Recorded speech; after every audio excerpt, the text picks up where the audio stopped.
Well, here we are again, XFM on a Saturday, just gone 1 o'clock, Steve, if I'm very much mistaken. But we're not here as such. We're away again, gallivanting around. We've got to do the special sort of best of again. Okay. Which we did a few weeks ago. So this is the best of the last 3 weeks. Which I think is, I think it's the best 3 weeks we've ever had. But I'd like it condensed into 2 hours. Yeah. Yeah. Some great music as well in there. Yeah, there'll be some great music interspersed with fine chat that you've already heard. Yeah. Except this bit. This bit's new. We've actually, out of the kindness of our heart, we've come in last week. Yeah. Yeah. And we've done a few clips just because we felt a bit guilty about shooting off. Yeah. Even now, having heard this link, I'm beginning to wonder if it was worth our time. Yeah. Well, should we play a classic link? Let's play, what, from the last 3 weeks? After this is Feeder. All right, so here's the first bit. Now listen, I'll give this one. This is an easy one. Now just think just what it means. They're not that hidden. They're not that cryptic. Just think what this means, okay? Okay. When the Hares addressed a public meeting and claimed that all should have fair shares, the Lions answered, "A good speech, hairy feet, but it lacks claws and teeth such as we have." How would you use that? No. What do you think that means? This is translated from the, I don't know, Greek or something. I don't know. It was Aesop. Where's he from? Greek. Yeah. So shall I do it in my own language? Okay. So what would happen if there's hares and they have a meeting in the jungle with like loads of lions and go, "Hey, hold on, wait a minute. I think we should all be equal and share everything, all right?" And the lions go, "Well, yeah, it's easy for you to say. We've got claws and teeth." Yeah. What does that mean? It's saying like, of course the hares want that because it's better for them. The lions get nothing out of it because they're already king of the jungle. That's right. So it's negotiating from weakness. Anyone can negotiate from strength, but negotiating from weakness is it's be lovely. It's a lovely utopian look at the animal kingdom. But the way you said it is better than the way they worded it. Well, that's because Ricky's very much the modern Aesop. Many people have thought that. That's why he's getting a lot of awards with the TV show. For him, that's a fake. So look, I'll take that home and read ones you like and tell me about the ones you like, ones that click. I don't care if you only come in with like one or two. Go, I'll tell you what, Rick, that's amazing. There's one thing that I've learned from that. Because sometimes you can know all these phrases and until something happens, you don't think, everyone's heard, I don't know, to err is human, to forgive divine. And then some, might happen. Do you go, oh, that's what that means. That's amazing. So, Do you know any, Steve, offhand? What's that? A fable. Well, I would imagine that the most famous one I've always remembered is the lion with the thing in its hoof. Do you remember that? Paw. The lion, yeah, with the spike in its paw, and a smaller animal gets out for it, but it still attacks it anyway. Well, that's life, isn't it? Well, I read one the other day, actually, which was very interesting. It was one that the famous film director Orson Welles said. Oh, yeah. Which he said, apparently there was a bear going across a lake, wading through the lake, and a scorpion said, well, let me go on your back, will you? Come on, just let me go on your back, we'll go across, it'll be brilliant. He goes, well, no, you'll just sting me. You go, don't be stupid, if I sting you, you'll die, and we'll both drown. And he goes, oh, fair enough. Who was doing the stinging? The scorpion. Right, okay. And the bear's wading through the water. Yeah. So the scorpion jumps on the back, and they wade through the water, and halfway across, the scorpion stings the bear. And the bear goes, well, we're both going to die now. He goes, yeah, it's my nature. I thought he was going to say, I can swim. Oh, you're the best. What's the one about... Does that mean anything to you? It's my nature, i.e., that's in my nature. That's what it is. That's what I do. Yeah, I'm a scorpion. Yeah. One of my favourite ones. These don't mean anything to you, do they? One thing is you're not impressed by them. They're all right. What about this? What about this one? Don't trust bears. Here's one of my favourites. What? He said, well, why not just say, don't trust bears? The bear's the one that was too trustworthy. Don't trust scorpions. Yeah. Right. Here's one of my favourite ones of all time. Okay. A lion is dying. It's an old lion. He's in the front of his cave, and all the animals come around, like the foxes and the hyenas and the rabbits, and they're all taking the piss out of him, and they're laughing at him, and they're laughing and going, "You can't fight us now." And just before he dies, he goes, "Fine, but I was a lion once." What does that mean? Don't know. Well, he's saying it's better to have lived and had what I had, because I was great, if only for a short time, and you lot are still alive, but you're nothing. You're rabbits and hares. I was a lion once, so Are they always using animals for these stories? Well, yeah, I could change it to refrigerators and household appliances if it would make it help, but animals, I remember the one about being ill a lot, and you say something about go on. If you keep doing that, if you keep having time off, I won't believe you. That's the boy who cried wolf. Is that right? Yeah. Do you know that one? Have you heard the famous one? This is probably the most powerful one. When you're pulling a face, and they say, well, if you keep doing that, the wind changes. I've heard that. Like that. Because that's scientifically proven. That can happen. That can happen. Should we have hip hop hooray? Yeah. Are you queued up for that? No, but go on. You Carl, sort it out, mate. I was gonna. No, come on. This is what I asked you to play, mate. If you've not, you're getting too big for your boots now with your showbiz lifestyle. You're not paying attention, are you? You're not playing the record if we want you to play. Heat magazine's favourite. Yeah. Okay, so you dropped that. CD now. That's clumsy. Oh, you're with the big. I can't believe you're not. Oh, fables are great. He's not impressed, is he? Really? No, I am. I mean, once I take this book home tonight and have a read, I might change my mind on them next week. You're coming all stressed. I'm not impressed with the ones you've been talking about, I must admit. Okay. Coldplay, The Scientist on XFM 104.9. Right, competition, isn't it? No, it's Educating Ricky Part 2. Oh, is it? Yep. I wasn't even listening. He's doing all the work, I wasn't even listening. I want to spill some water on that. Right, what's this one again then? Right. What's the teaser headline? Teaser headline is, What's Tomato with You? Brilliant. Yeah. Go on. How excited were you when you came up with that? You couldn't wait to come in and tell us, could you? I think it's a good one because you won't forget it now, will you? I mean, like the worm one. What's so special about the worm? A lot of people think that if you cut a worm in half, 2 worms will grow, but no. What happens is if you cut the head end slightly nearer the tail than the tail will die, but the worm with the head will be okay. So, it's exploded a myth. And taught me something. Right, so the second one, part 2 of Educating Ricky. What's Tomato with You? Yeah. What this one's about is, ages ago. It's scientific. There's never a date. There's never a country, a location. Okay, settle down, children. No, this is A-level history. Right. Once upon a time. Yeah. When a mental place with swords was a king, forget his name, but he was a loony. So, and it was literally ages ago. Yeah. So, good luck in the exam. Yeah. Right. So, all right, many years ago. Oh, yeah, cleared that up. They thought tomatoes were poisonous. Right? Okay. Because what hold on, are they going to be proved wrong at the end of this story? Well, because I don't want to give away the ending, but is it so much to do with are they poisonous tomatoes? No. Oh, you're having a laugh. I don't believe it. Go on. They're going to be eating tomatoes all this time. Oh, Steve, what's tomato with you anyway? Okay, so hang on a minute. Let's just recap quickly. Many years ago, when people thought tomatoes were poisonous. Yeah. Go on, Well, they didn't know they were poisonous then because they were still eating them. But what was happening? But they're not poisonous. But hang on a minute. All right, it's not. I'm just going to listen. I'm not even going to talk. I'm not going to tackle it. So, if you remember, years ago they didn't have like pottery plates. They had lead plates. Right? What are you talking? Just let him talk. Sorry, what year is this? Let him talk. Come on. Plates made out of lead, and what they'd end up doing, they'd say, right, do you want a tomato? And they'd go, yeah, all right. And they'd put the tomato on the lead plate and cut it. And because of the acid in the tomato, right, it would sort of make the lead runny, and the lead would go into the tomato, and they'd say, oh, it's lovely this, and they'd be eating it. They'd get food poisoning, lead poisoning, what have you, and they'd be really ill. So they thought tomatoes were poisonous, so they didn't eat them for many years. And when you say they, do you mean the people of Narnia? Yeah, this didn't happen. Where was this happening? Sort of in Britain and that. You put him on the spot there.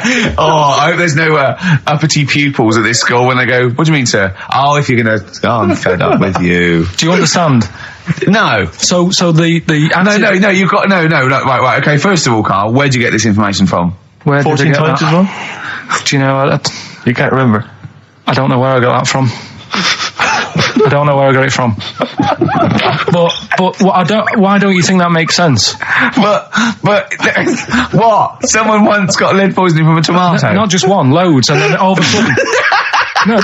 Why is this educating me? Because I'm telling you that tomatoes... I can't take anything away from this. Yeah. I don't know what to take away from this. What have I learned? Don't mix lead with tomatoes. Why is this educational in any shape or form? What are you telling me? A long time ago in the land of Glunk, right, where the ninnies did slib, right, they thought tomatoes were poisonous because they ate plates of lead. What are you talking about? Yeah, but we all know tomatoes aren't poisonous. Is that what we're taking from the story? Is that the moral of the story? Don't believe these people that I'd never heard of before. What are you talking about, Carl? I think it's a bit weird. It's a bit weird, yeah. It's the same people that were spreading those malicious worm rumours. My hangover's coming back. I've got to get some water. Play a record that was rubbish. There's that one that a bloke, right, was going to get a phone call at 4:00 to find out if his business was, okay, right? And if he didn't get the phone call, he knew he was broke, destitute. So dead on 4:00, the phone didn't ring. So he went up to the roof of his office and he jumped off to commit suicide. And as he was passing his window, the phone was ringing. Oh no. Carl, it didn't happen. Didn't happen. Think it through. Who told that story? Who told that story? As he hit the pavement at 120 miles an hour. He's the only person who could have known that series of incidents. Also, why didn't he wait? As his life's at stake, why didn't he wait till 5:00? I'm going to give it 5 minutes just in case the lines are busy. Yeah. And what sort of bloke goes, I'll call you at 4, okay, if your business... Well, call me anyway. No. If I don't call exactly 4, then, you commit suicide. Commit suicide. I would, because if I don't call at 4, that's the end of it. Well, call me anyway. No, that's not the way I work. Why can't you just call me and tell me the other way? Well, I'm telling you how I would do it. If you're bust, I don't call. Can't you just call to verify in case something goes wrong? What if it's engaged? It won't be engaged. Just commit suicide at 4, please. It didn't happen, Carl. This is the Best Of Show on XFM 104.9. I'm Ricky Gervais, with me, Stephen Merchant. Yes. I hope you're enjoying the Best Of. I know what you're thinking. If this is the best, my Christ, what was the rest like? Well, we'll be back in a week's time, so you can judge it for yourself live. But anyway, in the meantime, this is one of the best clips I've ever heard. I'm laughing just thinking about what it might be. XFM 104.9, I'm Ricky Gervais, with me, Steve Merchant, Karl Pilkington. Steve. Well, we were talking about the news just now, and there was a story I heard in the week. I think it was on the radio, and I don't know all the details, but what I heard was that a number of, I think it was Falkland, maybe Gulf War veterans were, I think, suing or complaining to the government because they wanted compensation for post-traumatic stress disorder. Now, I don't know all the ins and outs of it, but it seems to me that if you're in the army and you're a soldier, a certain degree of trauma is kind of inevitable. I mean, after all, if you're any good at your job, you are going to see people getting killed. So I don't understand what the ins and outs of it are. I don't know why. Nobody came back and Tony Blair met him and go, all right, well, not really, no. Go on, what's the matter? Well, there was people shooting at us and everything. It was all muddy. Well, calm down, don't cry. Well, I will cry. There was a drill sergeant just kept shouting, saying, "Look at you, stupid boy, where's this gun's not clean?" I just cleaned the gun and it was fine, and now he's telling me to clean it again. Yeah, the boots, they were shiny. He's got to do that, it's more distant. His neck was as big as his head. Well, yeah, but you don't know what I don't know what the ins and outs of it are, but... what you got to do is make sure you know what you're going into. That's what I do. You got to check the small print. So if I was, going over to the Falklands or, the Gulf, I'd put my hand up and go, will it be horrible? I go, you know the back, yes? Will it be horrible? It will be horrible, yes. It will be horrible. There will be shooting and lots of death and everything. I go, right, I'm not going to go. And I go, okay then. Okay. That should be fine, yeah. Should be fine, yeah. Just like that. Is anyone else scared about this? Pretty much all of us. Okay, then we won't send anyone then. Exactly. My brother went into the army, right? Because he couldn't get a normal job. And my dad said, if you don't get a job by such a day, that's it, son, you're going in the army. And so when was the Falklands? Was it about 81? Right. And he joined back in 81 or something. And he I don't know, he was in Aldershot or something. Oh yeah. And he wrote back to my mum saying, a bad time to join, bad time in this. So she wrote... What bad time to join? That's so sweet, Carl, isn't it? That's like, dear Dad. Yeah, well done. Don't know if you've noticed. Yeah, I was on the dole, that's for sure. Thank you for joining a month before the Belgrano. Anyway, go on. My mum called up, spoke to the sergeant and said, can you leave him out of this one? Can you leave him out of this one? What, the Falkland War? He's only just joined, and she called him Chuck, which he got done for. Like, she's one of them, I think it's a northern thing, like saying, how are you, Chuck? Yeah. And she called the sergeant Chuck, and the sergeant said to my brother, your mum, she's called up and asked if you can not go, which, of course, we'll see how it goes. But can you tell What do you mean? Why did the sergeant even entertain this? Well, Pilkington, come here. Your mum's been giving me a bit of earache. Now listen, tell her I've told you, but can you call her, because she called me Chuck and everything. Can you call her and say you don't mind? Well, not really. Oh, please, because I've promised her say you want to go. No, please, say you want to go. Why was he entertaining this phone call? Because he was new to the army, I suppose. Who? No, I mean the sergeant. I don't know. Maybe they do that. So what happened? He didn't go in the end? So he didn't go, no. You can't. That's ludicrous. I love it, though. Okay, we went over the top. Pilkington, I've got a note. Yeah. Is this really your mum? Yeah. Okay, no, this seems to be in order. Because I noticed it says, I do not want to go into the army, I don't want to go and fight, and it's crossed out and it's good, mum says don't go. Now, you didn't write this yourself? No, my mum wrote this. Okay, definitely wrote this yourself. You're going to have to fill envelopes. No, I'm sure if he was needed, he would have had to go, but I think they made a bit of a special effort. They sort of said, Well, it wasn't conscription anyway. Oh, no, I was saying... Were the other soldiers going around just going... Pilkington. No, he ended up being a mechanic in there, and he got kicked out for going for a packet of fags in a tank. What? Now, wait a minute. Do you mean he nipped down the shops in a tank? Yeah. I don't believe that, Carl. Honest to God, that, and he went off with the sergeant's wife. So that didn't help, and he ended up getting kicked out. Sorry, your brother's a genius. I love this. First of all, he gets a call from his mum, go and let him off. He goes, oh, God. Then he goes, where's Pilkington? His mum's on the phone. Where is he? He's near your house, Sergeant. Near my house? Well, why is... No reason. Well, when he comes back, when he's finished, tell him his mum called. And can he get me a packet of fags? Tell him to walk this time. Wow. This is ludicrous. So the sergeant found out that he was sleeping with his wife? Yeah, I don't know. I mean, did your mum phone out and say, let him off? No, let him off this time. Can he... Yeah. That's fantastic. But he misses it. I mean, I haven't seen him for about 11 years. But ever since he came out, he's just kept getting into trouble and that. And the army, people slag it off, but I think if you're a certain type of person, it's good for you. It didn't straight him out, did it? No. He was going down the shops in a tank, he was shagging someone behind their back. It's really weird. It's like back then, he was like a proper adult, and he had a house, and he collected crystal with his wife and that. And now, he hasn't got any of that. Has he got the wife? No. Has he got the crystal? Don't think he has. And he I seriously haven't seen him for about 11 or 12 years. I haven't even spoken to him. Carl's stories always start off nice and funny, and then they just leave me empty and slightly depressed. I don't know whether to hug him or shoot him, put him out of his misery.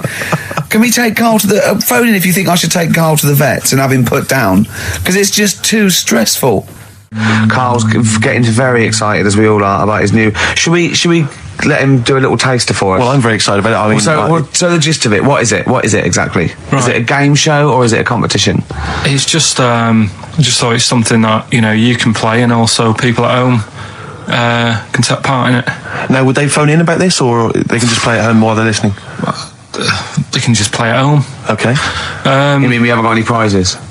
No, there isn't. No, I think we could get him to phone in. Maybe. Well, I don't know. Let's hear the game idea first. Yeah. Right, it's music related. Okay, good. And what I do is I sort of tell a little story. Okay. And that story makes up a song title. All right. Well, it sounds ambitious. So, is it a cryptic clue? Could be. Say like this, right? Oh, dearie me. Oh, dearie me. Say like this. Right. This woman, right, she's pregnant. You know the answer to this one, so don't be saying anything. This is just aimed at Steve. Okay. Right. This woman has a baby. Yeah. She's pregnant, has a baby, and the doctor's there in the hospital, going, "Oh yeah, you've got a lovely little baby." You told me that this is Oh, this game. Got a lovely little baby. It's just coming out now. You'll be able to see it in a minute. And it's like covered in gunk and stuff. Yeah. And he's going, yeah, it's nearly here. It's coming out. I see his little head and that. And he gets hold of it, and it's full of all this gunk. Right. The baby's full of gunk. Yeah, like the covered in gunk or full of gunk. Covered in it. Right. And he goes, here you go. Get hold of your baby, and he drops it. Right. What song's that? There's so much irrelevance there, Steve. I can't tell you. It's not a cryptic clue. It's not a cryptic clue. Because only, the gist of it is relevant. That isn't the best one. That's just... Right. I mean, there's things there that you were dwelling on and thinking of pun. Don't. Just go for gut instinct. What was it? What was that? Right, I just need to try and get the basics of this. There's a woman, she's pregnant, she has a baby. Yeah. The baby's covered in gunk. Yeah. Right. And because of the gunk, the doctor drops the baby. Yeah. And that's all I need to know. Yeah, that is all you need to know. Yeah. The pregnancy is largely irrelevant. Okay, what are the key elements? It's the birth and the doctor dropping it that are the irrelevant. The birth thing. and the dropping of the baby. Yeah. I've absolutely no idea. I can't even begin to guess. Think about what's happened here. Oh, Carl, she's had a baby. The doctor's trying to deliver it. He's saying it's a nice little baby you've got here. This is all irrelevant. Right, let me tell you this. So just to be fair to Steve, so he can get into your mind. Right, this is not a traditional cryptic clue. Okay. Logical problem. This is Carl. What song am I thinking of? Right, that is Underworld. Born Slippy.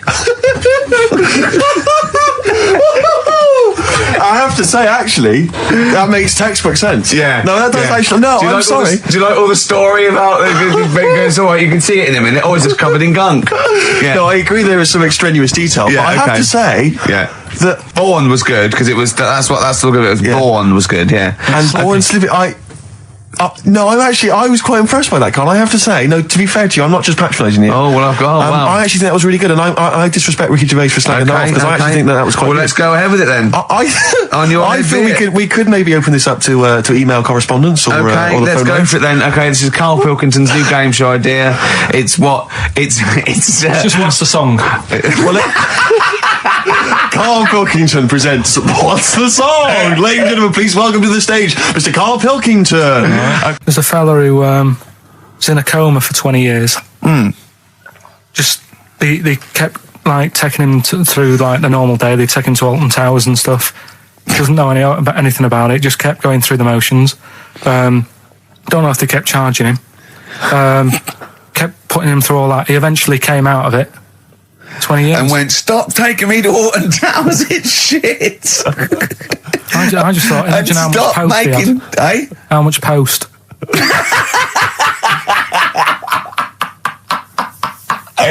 Oh, Did you read about that guy in the paper, Carl? He, sorry, on the internet. He in about, I think it was about 1984, 85, he had a terrible car accident. But this must be it. He went into a coma. This must be what he's talking about. Well, they didn't take him to Alton Towers. Of course they didn't. But you've got to try and decipher the truth from the conjecture, from the thing that I mean, don't forget, Carl realises that he's had a dream. He talks to Susanna, goes, that was good, wasn't it, last night we were in the plane? She goes, no, it's a dream. He goes, oh yeah, where's my cornflakes? You got to, you know what I mean? I can now decipher what he's actually seen, what he's read. Well, go on, what did you... Well, I'm assuming it's the same guy. It is the same guy. It was a guy in some small American town, and he'd had a car crash, and he'd gone into a coma, and his wife had left him. She'd gone on with her life, because he'd been in a coma since then, and he had just woken up recently. Marriage wasn't working. Marriage wasn't working. He just wasn't paying enough attention. She was pregnant at the time, and so now his daughter is basically the same age as he was when he went into the coma, and he's just started coming around. He's just started making jokes. They said, how do you feel? He said horny, which I thought was quite witty for a man who'd been in a coma for however many years. But anyway, so he's slowly trying to rebuild what life he can. What do you make of that, though? Because the thing is that he's missed. Imagine what he's missed, Carl. Imagine the music that he's missed. The Live TV Aid. programs, Missed Live Aid. Live Aid. He missed Phil Collins playing in 2 continents in one day. Frankly, I'd be devastated if I discovered that. Missed Bros. Yeah. Yeah, so he doesn't. So he put on ripped jeans and they go passe. They just have to send him a series of those I Love 1986 programs with Kate Thornton filling him in on what he's missed. Exactly. Peter Kay reminding him of space operas. Yeah, he remembers those. Talking rubbish. Yeah. So extraordinary, though, isn't it, Carl, to think? No, obviously. So had he aged much? Because he hadn't had any problems or anything, no worries. Well, he probably wouldn't have, physiologically, he probably wouldn't have the wear and tear of a 43-year-old man. Because he wouldn't have had sun, he wouldn't have had sort of nicotine, beer. Unless they were just feeding that to him. Yeah, anyway, still. Yeah. So you feel groggy though, wouldn't you? Yeah, you might feel a bit groggy, yeah. Well, he's not fully back to normal. I mean, there's some kind of residual brain damage. Yeah. But nevertheless, he can form sentences. He's got no real memory, so he can't remember a lot of things. It was just when I saw Karl, have you been in an accident? You've been voting in all week, sending your emails. So here's the clips that you wanted. Okay, what's the next one? What's the educating wiki? I don't know. See, like I say, I was looking around and there's stuff that is interesting. Right, I was looking on the web. But there's no point. Well, it's just I found one about... what's the point? About a lad who 8 years old, but he's still breastfed. Now, I don't know if you can get anything out of that. Is that what his mum said?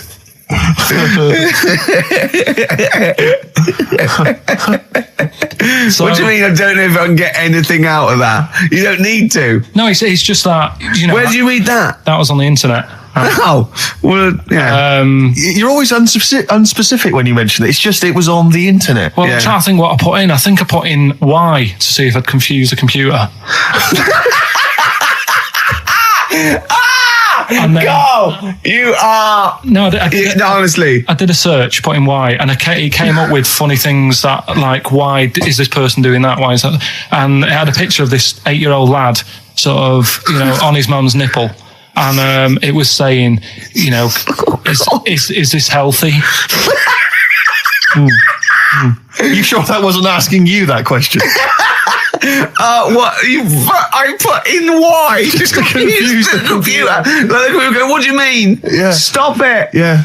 Oh, look, Last week, I was walking home with him, and I went, he was saying something stupid, and I went, I've got a competition for next week. Let's do a phone-in, and it's called Karl Pilkington, Genius or Fool. Yeah. Right? And he went, No. I went, why not? He went, well, it'd be confusing, because they say there's no difference between genius and being a fool. We do that, don't we? No, but it's rubbish, and people say there's a fine line between madness and genius, and it's a ridiculous soundbite. They don't say there's a fine line between a genius and an idiot. Well, the people who do are idiots. Yeah. So what would you do there, though, just to sort of wrap that little thing up? What would you do? That lad loves his mum's milk. What are you asking me to come up with? No, I'm just... A title for the story? No. It's just what would you do?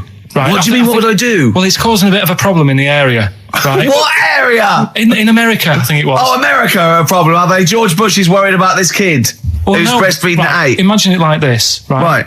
No, so, Karl, what are you asking me? About this spurious story you saw on the internet? I saw it on the internet. There's an 8-year-old lad, he likes his mum's milk, and it's saying, is this right? Should it? No, it's not. On? But what do you want Ricky to do about it? It's not his responsibility. Yeah. No, but the little town that he lives in, they're all causing an uproar, right? Going, this isn't right. I can't let my kid play out in case he's in the garden with his mum getting a bit hungry, right? So, what should they do? Because his mum's saying, well, he likes it. Yeah. And he, what do you do? I don't know the laws. No, but I'm not asking you to sort out the laws. I'm just saying, if you lived in that neighbourhood, what would you say? If you went up to him and said, look, everyone's getting a bit fed up with this, look. I'd say, what would I do? What do you mean, what would I do? What are you asking me? Right, it doesn't matter. No. What are you asking me? What are you asking me and Steve and the public? I'm just saying, say if you live next door to this woman. Yeah. Right? The kid's hungry, 8 years old. He's out playing on his bike and he goes, Mum, I'm getting a bit peckish. And he goes, all right, son. She whops one out. And he starts having his milk, right? You live next door, you're putting your washing out and you see this going on. You're getting a bit sick of it because it's gone on for months. 8 years, I see. Why is it your business? Why are you such a nosy neighbour that you're concerned? What would you do, Karl? Let's turn it back on him. Yeah. What would you do? What's your solution? What would you do? Well, I thought I'd say, right, why are you doing this? And she'd say, because he likes it. And I go, all right then, put it in a bowl first. Genius. And you think that would sort that out? No, because I was thinking about the whole thing, right? And you do that when you're a baby, and everything's all right, innit? Yeah. No one bats an eyelid at a little baby having a bit of milk from its mum's breast, right? Yeah. You'd almost say it was natural. But you grow out of it. It's like you don't see. It got me thinking about things you don't see, and you don't see. Did you put this into a computer? Show me things you don't see. What else don't you see? Well, you don't see like an old man having a Twix. You never.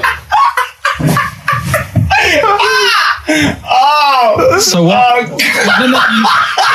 You know the terrible thing about all this, Steve, is he's right. You don't see an old man. I know that's a terrible thing. So what they have got, right? They've made old man toffees, haven't they? They've come up with Werther's. Is that a song? Oh God! You don't see it. So they've got their Werther's, right? Yeah. So, look at him. You think he's giving a lecture at Oxford? It's not going anywhere. No, go on. Sorry. Go on. I'm just saying. Right. You grow out of things. Yeah. And the old man, I'm sure when he was a kid, he'd have a Twix. Yeah. Now it doesn't look right, so he's having. It doesn't look right. So, right. I don't think Werther's originals were specially designed for old people. I think they were sweets that just happened to have been made for years. That's why old people eat them. Yeah. They didn't go, hang on, there's a market here. I've noticed old people aren't eating Twixes. Quick, let's make some old man sweets. But the little advert, he gives it to his grandson as well, doesn't he? He goes, I have a Werther's original. I think it cuts though before he throws it back in his face and goes, get me a Twix. I used to sell mackerel. Did you? Yeah, I had a pet magpie. Did you? Called Maggie. Oh, pet magpie. You mean you captured it and didn't let it go away? Yeah. Can't have a pet magpie. But then it got really vicious. I mean... Well, it was like, let me go. What do you keep it in, a rabbit hutch? No, it flew around, but it used to just like come to me all the time, but then it started pecking me head and stuff. That's not a pet magpie. That's a bird in the garden. No, but I could actually... I could hold it and stuff. It wasn't scared of me and it knew it was me. It used to come down from like the top... It hated you. That's why it wanted to peck you. Is that... And the other thing... I always remember being younger and like walking through the woods to school with my mum, and like, I was chasing a butterfly, and she said, "Oh, don't do that, Carl." And I said, "Why?" She said, "Because they only live a day." And I said, "Oh, all right, I'll get a dead one in the morning." That's genius.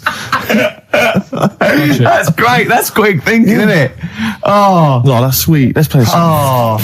Carl was all flustered because there wasn't a record set up, but he's getting all tizzy. He's been more worried about his competitions than sorting out putting records on ready. What? I'm after Steve's Song for a Lover. Well, I'll tell you what. Why didn't you carry on with your educating Ricky section? I'll have a look on the CD. We'll keep it going, Steve. Yeah, go on then. Right, okay. We've had a few emails.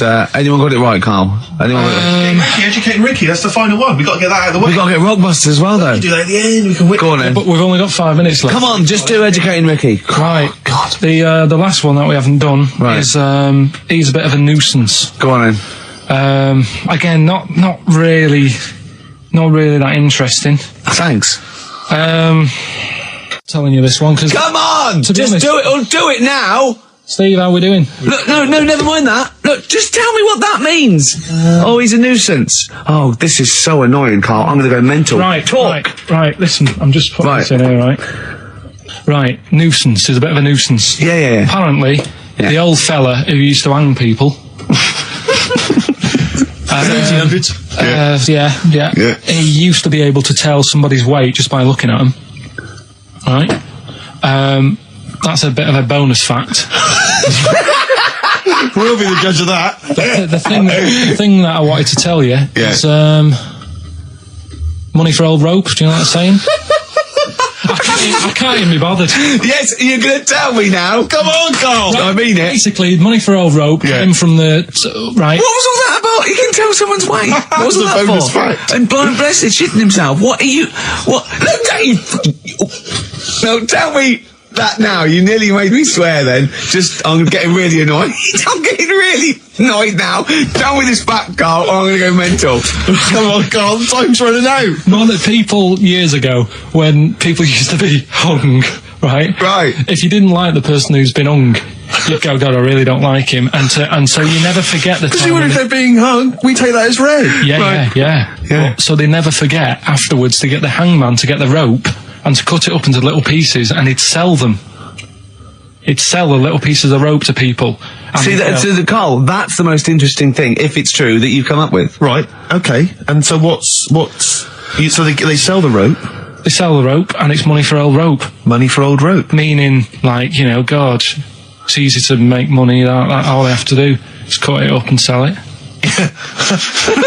I'm cynical. I'm not so convinced. Right, listen, we're really tight. We haven't even got time for a last track. We've got an ad break and we've got to give out. Okay, do the answers then. This is ridiculous. All right, this is Karl, the producer of Ricky Gervais and Stephen Merchant on XFM 104.9. We're playing out some of the best bits. Hope you're enjoying it. Here's another one. I've got that feature Educating Ricky, which is a bit of a play on words as well. Right. Do you know the film, Steve? Educating Rita. Yeah. I see what you've done. Go on. I'm doing that, and I teach Ricky stuff. What do you teach me, Karl? Well, I've got a few different topics. Go on. Do you know, like, how you taught me about Hitler and Che Guevara and Winston Churchill? Mm-hmm. I'm going to come in with topics every week, and this week I've got ghosts. Hanging bacon is one of the topics. Say that again. Hanging bacon. Hanging bacon. All the titles. Francis Bacon. No, all the titles are sort of named to sort of tease you and get you more interested in it. Hanging bacon. Well, you've certainly intrigued. Go on. What's another title one? Hairy Chinese Kid. I'd go for that one. If there was a university degree with that title. Yeah, no, I'm going to go for Hairy Chinese Kid. And I think. The final one. Yeah. Alien gives man a beard. Right. Alien gives man a beard. I am going to burst. Right, listen, Karl, you've got to tell me. Right, first, let's do it in reverse. No, we're not going to do it now anyway. What do you mean? We've got to do it now. This is the first interesting thing you've said in an hour. Okay, the listeners have just been subjected to rubbish and mistakes and everything for the last 6 months. Please, we've got to do Alien gives man a beard. What is that? Tell us that. Right. Sorry, this is just you telling me something, is it? This feature is you telling me something. I'm teaching you something. Educating Ricky. Huh? So are we playing it now? We're already into this feature. Well into this feature, are we? Yeah, I suppose we are, yeah. Should there not be a jingle or something? Yeah, can we have a jingle? There's no point, because look, I come up with ideas and you dismiss them straight away, so I'm not wasting my time making stuff. Right. If you don't like okay, let's play Educating Ricky. Right. Brilliant. Go. Right. So, ding-a-ling-a-ling-a-ling. Educating Ricky. Right, what are we going for then? Hanging the bacon, Hairy Chinese Kid, Alien gives man a beard. I think Alien gives man a beard. I'd like to do that. Right, there's this fella, I think it happened in America, and he saw a bright light in the sky. And God, if you're bored. And he stood there. This is a true story, is it? Yeah. He stood there. Yes, of course it isn't, Steve. And he saw this bright light and it came closer and closer and it was a UFO, right? Yep. And he looked at it and it disappeared, right? And he gets back in his car. He looks in the mirror. And he looks in the mirror. Yep. He's only got a beard. He hasn't. Are you sure it wasn't someone else who got in the car and he was still standing out there? No, right. What? And it turned out he got home and said to his wife or his girlfriend, it's a bit weird. So I just got out of the car to look at a bright light, and I got back in the car and I grew a beard. And she said, never mind your beard, where have you been for 3 days? And what had happened is...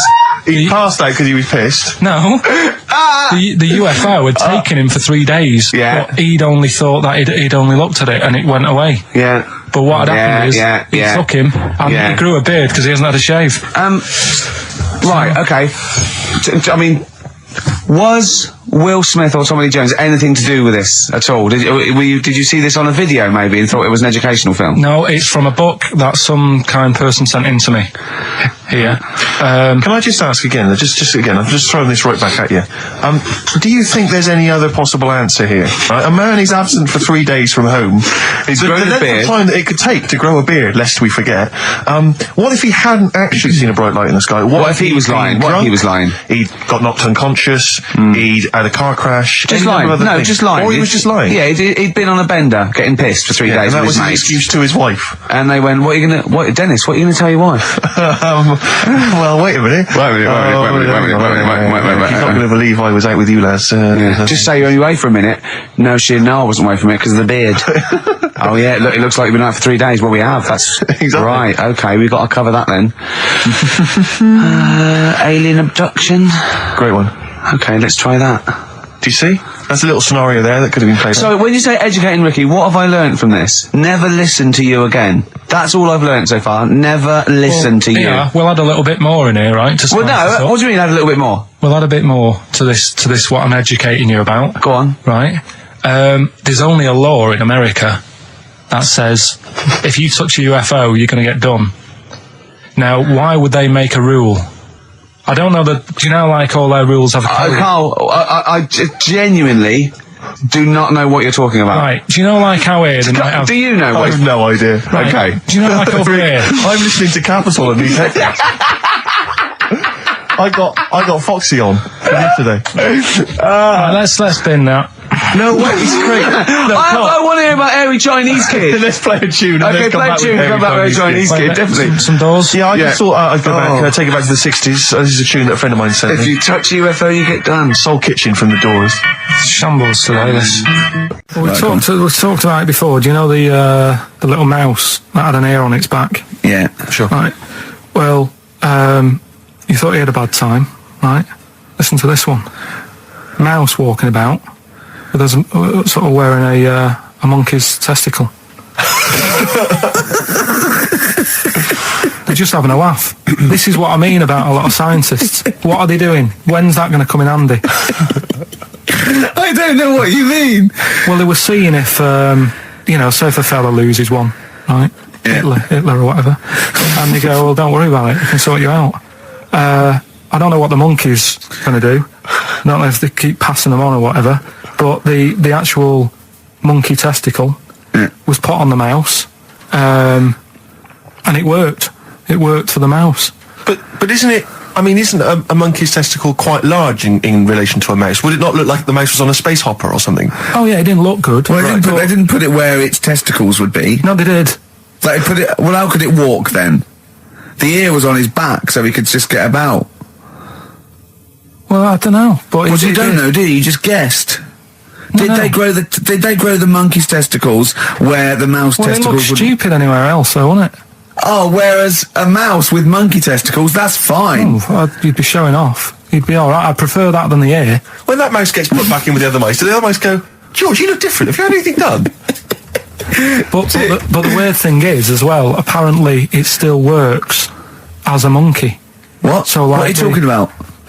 Like the sperm and that was it was still sort of monkey. Of course sperm. it was. What are you talking about? Well, that's weird. But what, Carl? What? But what? It's only a thing to give it nutrients. That's all the thing they're testing. It's like grafting at that level. Right. What's your question? Because I'm right. What do you think? It would change eventually. It would have changed into a mouse testicle because it had been hanging round a mouse for so long. No, I thought the actual sperm of it though would be a mouse's. Why? Because it's hanging off a mouse. No, but your sperm is actually created in the testicles. So that's why it has to be outside your body. Otherwise, we put them in a nice little cage. I'm guessing then that they've done this operation so that they can do it to humans. Yeah. Why would I want a monkey testicle if my kids are going to be monkeys? What use is it? No, think. That's no. That's going to happen anyway, Carl. Yeah, but think. Think of what you're saying. They've grown a monkey testicle on a mouse to see if it would still function as a monkey's testicle, okay? So they can do that to humans. So think, Carl. What they'd do is they'd grow a human testicle on a mouse and it could still be used as a human testicle. So what? To give you a testicle that you've lost. From a mouse? No, from another person who it was kept alive on a mouse. Because it's kept the nutrients alive, as opposed to keeping it in a deep freeze. Maybe bollocks go off after a week. I don't know. Maybe they get accidents. He had a little a card. Do you donate your testicles? Yeah, I'll tell you what. No one needs testicles yet. Let's keep them on a mouse. You have yours ripped off in some sort of bizarre skiing accident. You go, well, you're in a Battersea Dog Town. You pick the ones you want. They can grow them on anything. They can grow them on a Dachshund. Bulldogs are growing them usually that's where you see a bulldog. Usually that's waiting for an operate. What don't you understand, Carl? Hang on a minute. I thought this was knob news, not testicle time. I don't understand what. Yeah, testicle time's not for another 10 minutes. Yeah. No, it's all sort of linked and that, though, isn't it? Well, sometimes it's linked to a mouse. But what do you think about, like, I don't know, testing stuff out like that? Is it worth it? Could you not just go straight from... But listen, Carl, I'm getting this information from you. No, if this was on Question Time and someone said there were, Dimbleby and Paxman or whoever said it, I'd think about it as a moral dilemma. You've just said you saw a mouse with a monkey testicle. What do you think of that? I don't think anything of it. I don't think anything of it is the answer, Carl, because I can't trust the info. I cannot trust anything that comes out of your mouth. Well, it's true, but it's just all this. It's the same thing, innit? It's the leeches in a blender. It's the fella looking at an electron. Yeah. It's the mouse with an ear on its back. Yeah. I don't know what the point is. But you don't read on. Because I've seen you read something and you're going, look at that. Man survives on eating knee. And I go, what else? You go, I didn't read on. You look at the mouse with the ear on the back and you just think, that must be murder at a concert. You don't think. You don't think. No, I just think, is it worth sort of wasting You think he swallowed someone's ear? He gnawed it away and swallowed it and it's just in his system? Yeah. No, I just get a bit sad about the mice and that. I agree. I mean, that is sad, yeah. Of course, anything like that. Travis on XFM 104.9 on Ricky Gervais with me, Steve Merchant and Karl Pilkington. We're doing Educating Ricky. Right, final one. Come on, Karl. Right, what was it? It was, why don't they just get a diary or some paper or something to write on? Yeah. Because snappy. I couldn't think of a heading for it. It's basically people who have tattoos. I've never understood it. Right. That they have something put on their arm. Right, sorry. Have we started the educate? Is this part of it? Are you educating me? This is something that will be useful in my life that I didn't know about. Yeah. Go on then. No, it's just that they've got a machine out, right, that does tattoos. You come up with a design you want, and you this machine scans it, and you put your arm in this thing, and you press print or whatever, and then it does the tattoo on your hand or on your arm. Like loads of little needles that follow a pattern? Yeah, the computer, basically. Yeah. Is it a real tattoo? It's a proper. It's a proper one. The fella said. Well, as long as it goes out, it pierces the skin with a. I just wondered if it's one of those kind of, those kind of. No, it must be lots of little needles or a moving needle that can go along. But how is this cleaned? Like in between each person? Don't know. Probably. I don't know. Well, no. As long it's only that if it's one needle, it's just the head, isn't it? If it's one needle that moves, does it like loads of little... What are we gaining from a machine doing it? Just because they're going to sort of mess it up. But hold on, how do you keep your arm still? Because your skin moves slightly. It's sort of strapped to your arm. Right, and the fella said that the tricky thing was in all this, it was the fact that, nobody would let him test it out on anyone else, so he had to do it himself. But did it work? Because the thing is with a tattoo artist, they can see when your skin's moved and they can see what they've done and they keep wiping it and looking, whereas a machine's just got to trust itself. Yeah. So I think one needle could go wrong. If it was a lot of needles, that it just came down, 1,000 needles that was an imprint. Yeah. But obviously I'm asking someone who hasn't delved any further than there's a machine that can give you a tattoo. That's all you've got at the moment, isn't it? Well, basically. That's all you've got? I mean, that's what I've got because I'm not a fan of tattoos. I don't... But where did you read this again? This was... Internet? This was on the internet, yeah, it was, yeah. Okay. And I just don't understand why people do it. That's what got me attention. Because me... Sorry, what have I learned from this? That if you wanted to get one, you can get one done by a machine now. People say machines are sort of taking over and that, and there's another one. But it's just the fact. I mean, I don't know. So give us the snappy title of this education again. Why don't they just get a diary or some paper or something to write it on? That's what I always think when I see people with loads of tattoos. Like there's that fella who we were talking about the other week in Scotland who was covered 99% in tattoos. Yeah. It's just like, what have you done that for? Yeah. Do you know what I mean? You can't get rid of it now. You've done it now. Yeah. Foo Fighters, Best of You on XFM 104.9. I'm Ricky Gervais, with me, Steve Merchant and Karl Pilkington. All right. Carl's had a bad week. I'm going to say it straight away.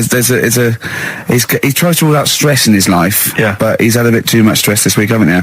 One, a phone call from his mum, stressed him a little bit. Right.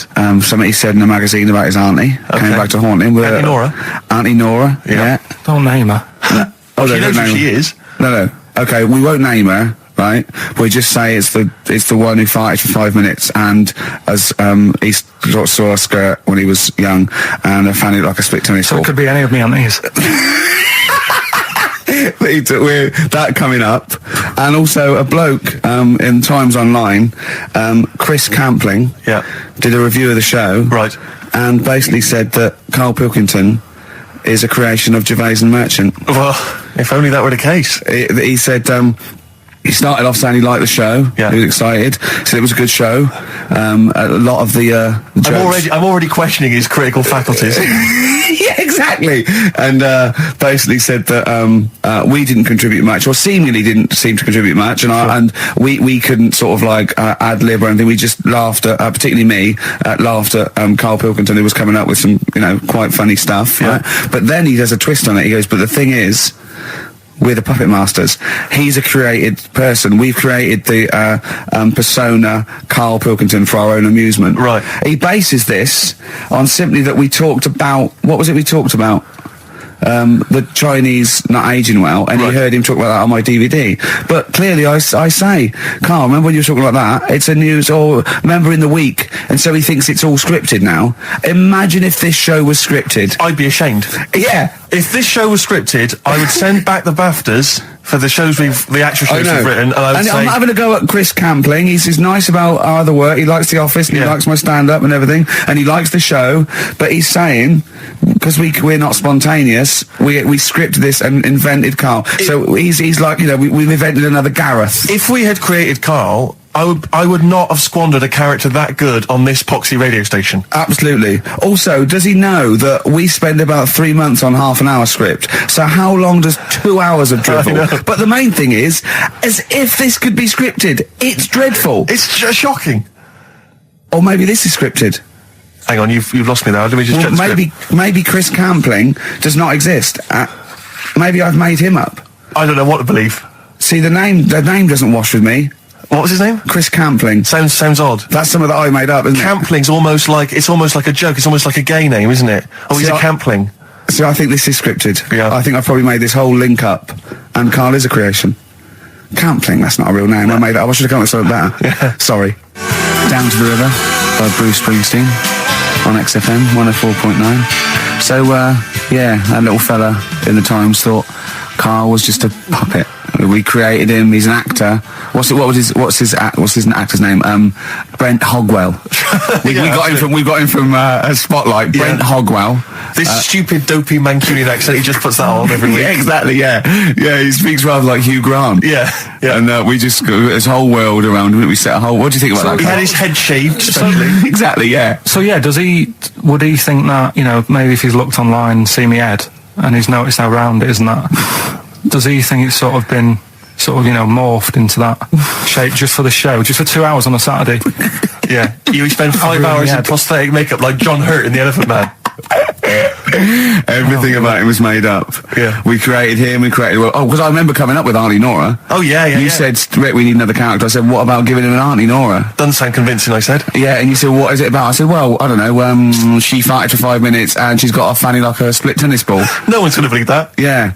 Oh, that brings us neatly. Well, let's put that to bed now. So, Chris Campling, honestly, we do not script this shambles of a show, and Karl Pilkington really is like this. If you want, you can meet him. I'd love to send Karl for a drink with Chris Campling. Can we do that? And then he'll eat his words. Chris, if you're listening, honestly, this isn't a stitch-up. As I say, I'm not having a go at you. It's a very well-written article. It's very, very fair. You're just complimenting on his grammar.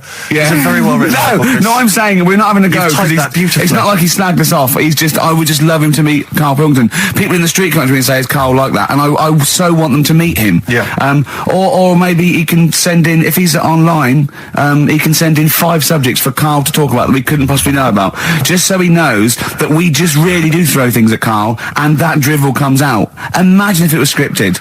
But anyway, so Chris Campling, or anyone who knows Chris online, get him to email us and with 5 subjects that Carl can talk about. That's a good idea, isn't it, Carl? It is like I'm the Elephant Man the way I'm being treated now.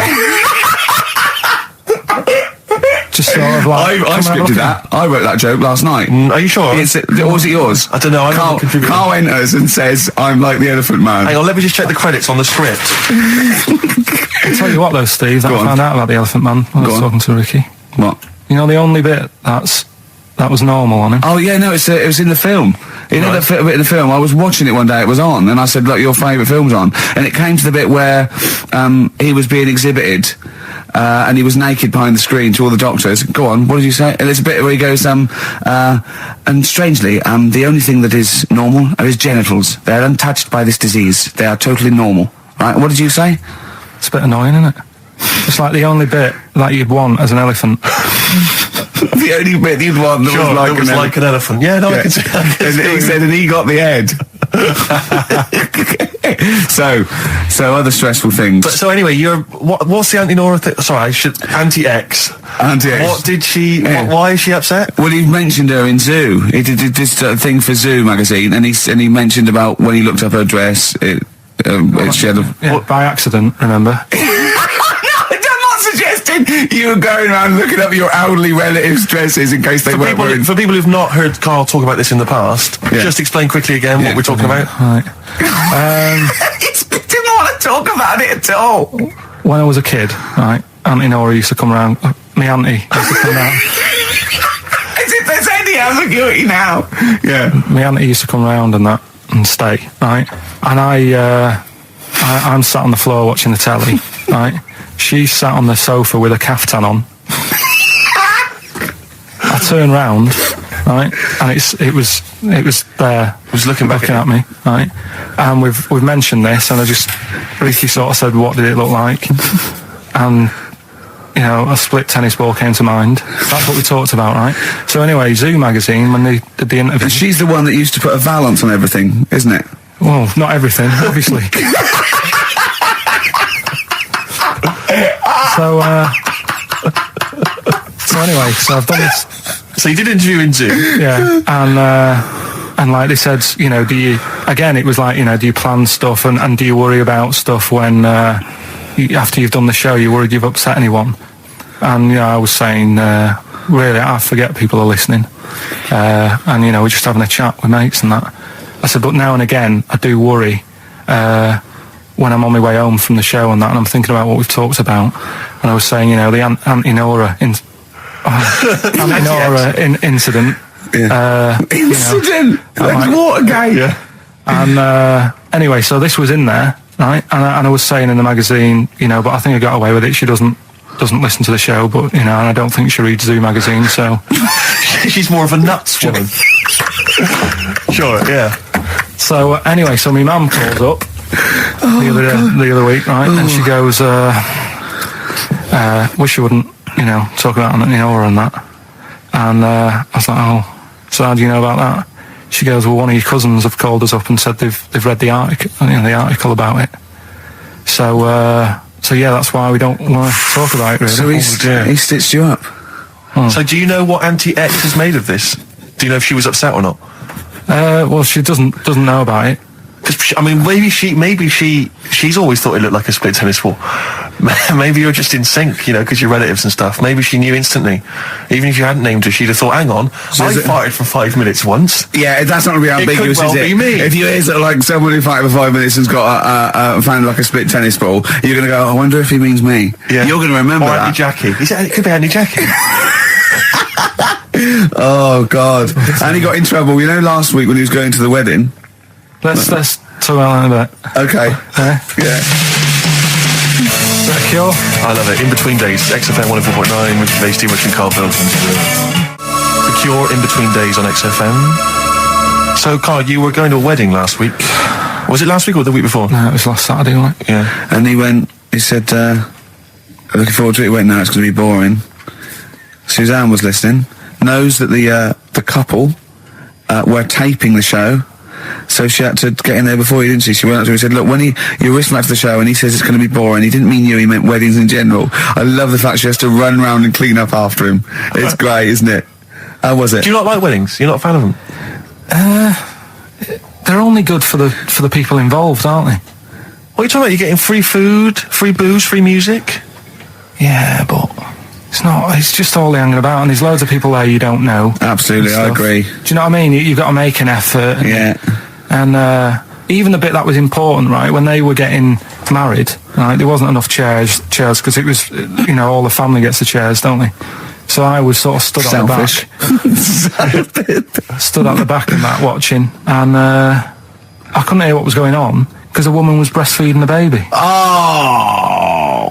But what, how loud was this baby going away? You couldn't hear what was going on? So it was slurping and that, and she was like, I just thought, how hungry is it? Could you not have waited? Because you've all got to wait for the buffet or whatever later. I know. But also just in this. Well, there was two, wasn't there? Why didn't you always? The only thing that annoys me with weddings is the gift. It's the gift thing. Because, like, you buy these gifts, right? You spend a little bit of money, maybe. I like to be a little bit lavish if I go into a wedding. Oh. Well, no, come on. You get a gift, right? You package it up. You're having a laugh. And I don't know about you, Rick, but I like to see the response. When I give a gift to someone, I want to see the feedback from that. You know, this is very much. I want to see what it is that's Jane bought on and put my name to it. Yeah. Because sometimes I have to. Oh, thanks for the. I go. Oh, no worries. No worries. Yeah. But certainly, I mean, we talked about it before. But certainly, it's the amount of money spent and the amount of time given to the gift should be correlated by the amount of the response you get. Absolutely. Give a book token, a shrug is fine. But if I give anything sizable, I want them to be showing it to friends. If it's a bar, I want them to show it to the barman. You want to go, look what Steve Merchant got me. Yeah. He's the greatest man in the world. Yeah, exactly. Yeah. You go to a wedding, you turn up with a gift. You could have spent upwards of £15 on it. You turn up, you walk in, you say, "Excuse me, where's the bride and groom? I want to give them this gift." And some bloke, normally the brother-in-law, says, "Oh no, the brother-in-law's mate." Yeah, sorry, they're too busy to see you right now. Just stick the gift on this big table with all the other ones. Yeah. And they'll get back to you in a week. It may be 6 to 8 weeks after the honeymoon. They maybe write you a note. They won't thank you personally. They'll write you a note. It'll be a general thank you. It's your name in different type. Yeah, but it might have some vague reference to what you did, but it won't really be personalised. Yeah. The set of mugs, again, will be in different type. Exactly. Thank you, Steve Merchant, for your wonderful gift. We love mugs. Yours. Yeah, exactly. and a photocopied signature. Exactly, yeah. It's not right, is it? Oh dear. And also, of course, as well, if there's a baby involved, perhaps they had a kid out of wedlock, and that's why they're getting married. There's normally the little baby signature as well. I hate that. Like the baby signed it. From Paul and Sharon and little Billy. Be Ben these days. Ben. I reckon. What do you think, Carl? How was the wedding, by the way? Did you buy a gift? Suzanne sorted something out. Yeah. What? I don't know. Oh, actually, no. We're going away, having a week away with them. That's your gift. Yeah. What we're going away? No, we're going away to Cornwall or something, and that's it. We've sort of paid for a place to stay, and coming along and that. And their gift is to spend a week with you in a confined space. They'll have a great time and that. Will they? Yeah, it's fine. Can I get a pen? I'm making a note of how many times you say "and that" during today's show, and so far there's 3. I've noticed 3. I'm just going to make a note because I think we can have a competition here. If you can predict how many times he's going to say "and that," the closest one wins some of the crap DVDs that we've got on offer. Hold on, tell me we've got a lad of 49. Definitely. XFM. Landed Ben Folds on XFM 104.9. We've had an email, Rick, from Simon Whittaker. He says, he's throwing the question to Karl. Have you seen the video for that Ben Folds song where there's apparently a monkey working the sound desk and shifting the piano? You want to check that out? Talking of monkeys working the same desk, we've also had a lot of emails directed at you. Yeah, a lot of emails directed to you, Karl, asking if you saw this program that was on in the week. I think I didn't see it. I think it was called The Strangest Village in Britain. Yeah. Did he watch it? He called me 6 times during it. Of course, called me 6 times. Now, just explain briefly what this was because I didn't see it. Well, it was a sort of an experiment. I think I can work out from the sort of 70s, and it was sort of run by, from what I can make out, mainly sort of German Christians. Right. And what it was people with various disabilities or mental illnesses, Down syndrome, autism, bewildered, and they were living normally in the community. And there was 300 people in the village. Half had some sort of problem, mental problem or disability, and the other half were sort of carers. And I mean, it was very, very strange. And where is this village? It's somewhere in this. It's up near Whitby, isn't it? Right. Okay. But he called me. At various points. We were watching that. It started off. He went, "Geez, if that's the beginning, what have they got coming up?" Then there was two fellas, and the phone rang, and it went, "What is going on?" And it was two blokes who had created their own language, Okay. and they were going, "What would it and you go, "What would it and it was an interesting program. I love documentaries like that. But what made it twice as good was that I knew that Karl was getting confused. Yeah. There was one bloke that went round interviewing people, and he'd just have a string of questions, and he'd go, "Have you ever had curly hair? What's your favourite animal? Have you ever seen a badger?" All right. And Karl was getting stressed. It was stressing me out. Because he was trying to think of the answers quickly enough. He was sort of saying, do you like mosaics and that? And I was like, "Oh, do it." And the next question was coming in. It was like Mallet's mallet. Do you know that sort of that word association thing? I was stressing me out. But he said he wanted to go there. He actually said, "Oh, could I go for a holiday there?" And I went, "Well, I doubt that. I don't know. Maybe you could go on a visit." That would be great, wouldn't it? For Karl to walk in there. But the thing about it would be like Karl would be the ruler. He'd be the king. It would be that in the kingdom of the blind, the one-eyed man is king. I mean, he would just dominate. I don't know. There were some of them were quite clever. Really? Yeah, I don't think I think he'd probably be average. I don't think he'd. Okay, he'd just blend in. No, I don't think he'd shine. Because a lot of them were quite good at some things, weren't they? He didn't like the angry bloke who punched them. There was this really sort of sweet Down syndrome woman called Nan, and she hadn't hung her coat up, and this angry bloke was going, "If you don't hang your coat up, I will." And he punched her, didn't he? Yeah. And poor Nan got it in the neck from everyone. There was another woman bullying her, wasn't he? Yeah.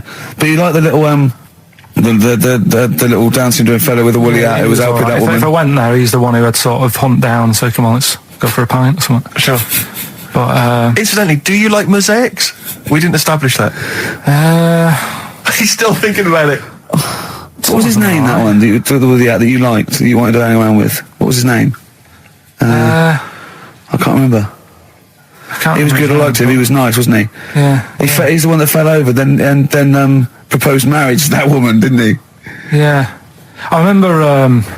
I was on I don't know if this is all right to talk about. I mean, it happened, so not worried about it. All right to talk about. Everything's all right to talk about. But I was on the train, right, coming from Manchester back to London, right? Yeah. And got on it. It was like a Friday night. And it was heaving, like the last train is and all that. And absolutely chocker. Right? Yeah. So I'm walking through the carriages, thinking, is there any seats anyway? Anyway, everyone's like, it's heaving, right? It's people stood up in the doorways, you can't get in the toilet and all that. There's not going to be any chair knocking about. So walking through, and anyway, I see this one empty chair sort of in front of me, right? I think, why ain't anyone sat there, right? I'll just rush to that, get I'll get myself a seat, plonk myself down, right, and sort of turn round, see who I'm facing, see who you're sort of having a chat with. Little fella there, right? Little, Down syndrome kid, Right. Sat there, and he goes, "All right." And I thought, right, not bad, but do you know what I mean? They're always talking, aren't they? You ask a lot of questions, right? So I was like, here we go, 2.5 hours, and I couldn't get up because the thing is, that's obvious. Sure. Right. So that's like mean. I never want to be mean. Do you know what I mean? No. At the end of the day. So anyway, I think I'll go to sleep. Clever. Right. So I shut my eyes, and he leaves me alone and that. So then my phone goes, and I think, right, what do I do? Do I ignore it, or do I open my eyes and see what it is? Anyway, I open my eyes. It's Ricky calling about something, about nothing probably. Actually thinking about it, wasn't even worth answering. Right. So anyway, I'm awake then, aren't I? So he's like, "Hello," and I'm like, "All right, mate." And he says, "You're muscly." You're right. Oh God! And I said, yeah. And he goes, why? So I said, no, just am. It's, again, stressing me out, because I was thinking, why am I muscly? I don't go to the gym. And, I'm not muscly, I'm in good shape and that. Well. So then he wants an arm wrestle. On a crammed train from Manchester, so I've got another hour and a half of this. When you talk back, he'd soon have got up and left. If you'd have started asking him questions, he'd have got up and left with the drivel you come out with. So anyway, do you know when you're under pressure, you're thinking, well, he's said that I'm muscly. Right, so do I do it or not? And there's people watching, not joining in, not sort of having a laugh and that with me, just like watching but pretending they're not. Oh, and I'm God. at one of those table seats, and he kept saying, come on, I want to arm wrestle. So, and he was getting loud, and I thought, I best just have an arm wrestle. What do you mean? I best just have an arm wrestle? What do you mean? Get it over and done with. I had to, if he's going to keep asking, I had another hour and a half on the train. Oh, God. So anyway. Oh, my God. I'm thinking who won. Well, I'm thinking, were people putting bets on? How was it working? It was stopped, and just as well, really. What do you mean it was stopped? Was it game? No. He was winning. I was struggling a bit, right? Yeah. And he was really taking the arm down, and then he sort of let go and started laughing. And I thought, thank God he let go, because I would have made, you know what I mean? If I lost that, everyone's in the train looking, and all the rest of it. I never felt it suddenly serious to him that he's got to win this. Pilkington. But then he just, then we were chatting about favourite food and that. He liked sausages. And I said, he said, do you like sausages? I said, yeah, they're alright. I like a bit of Chinese and that as well. And he was saying, I can't have Chinese. Not allowed Chinese. Why? Don't know, he just said, it's not allowed to have it. But yeah, I had a good long chat about stuff and that. But so you enjoyed it in the end? In the end, it was all right. Yeah, it's just. What do you expect? Okay. No, but it's that thing, isn't it? It's always whenever you're faced with something different, it's always awkward, isn't it? And that's the thing. You're talking about him now, are you? And I think I did all right, because everyone else was ignoring him, but I probably made his day pretty good. Yeah. We were a nice bloke. I like the idea that newlywed couple are probably thinking that's going to be a similar journey down to Cornwall. Rick, I know you like to occasionally share your musical tastes with the audience, and just talk about what you're raving about at the moment. But I can't get enough of this Bright Eyes album. I'm wide awake. It's morning. It's brilliant. Beautiful. It's beautiful. There's so many great tunes on there. It's one of those albums where it actually holds together as an album. You want to listen to it from the beginning to the end. It's dynamite stuff. I'd say go out and buy it. I recommend it to anyone. Talking of going out and buying stuff, Rick, remember? Well, you wouldn't know about that. Well, no. This is why I had to put out that appeal for free stuff, and we did mention that at the beginning of the first show, because we don't tend to get sent a lot of the usual kind of treats that a lot of radio stations and radio DJs get sent. Certainly, we never get sent music, Rick.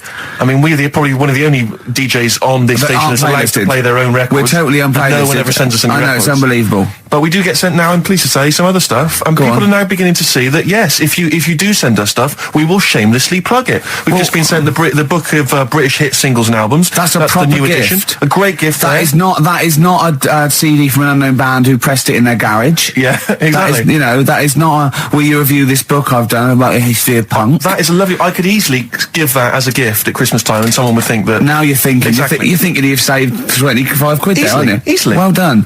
Well, look, I mean, it's a lovely day, and if anyone's thinking of having a barbecue, could I suggest a lovely Banrock Station wine? Okay. If you don't know about it, let me tell you about this. You know Tony Charlie, the manager of Banrock Station? Oh, yeah. Well, he comments, being an Australian wine brand, we are very much pro the outdoor way of life, enjoying a barbecue with a bottle of wine amongst friends. Here.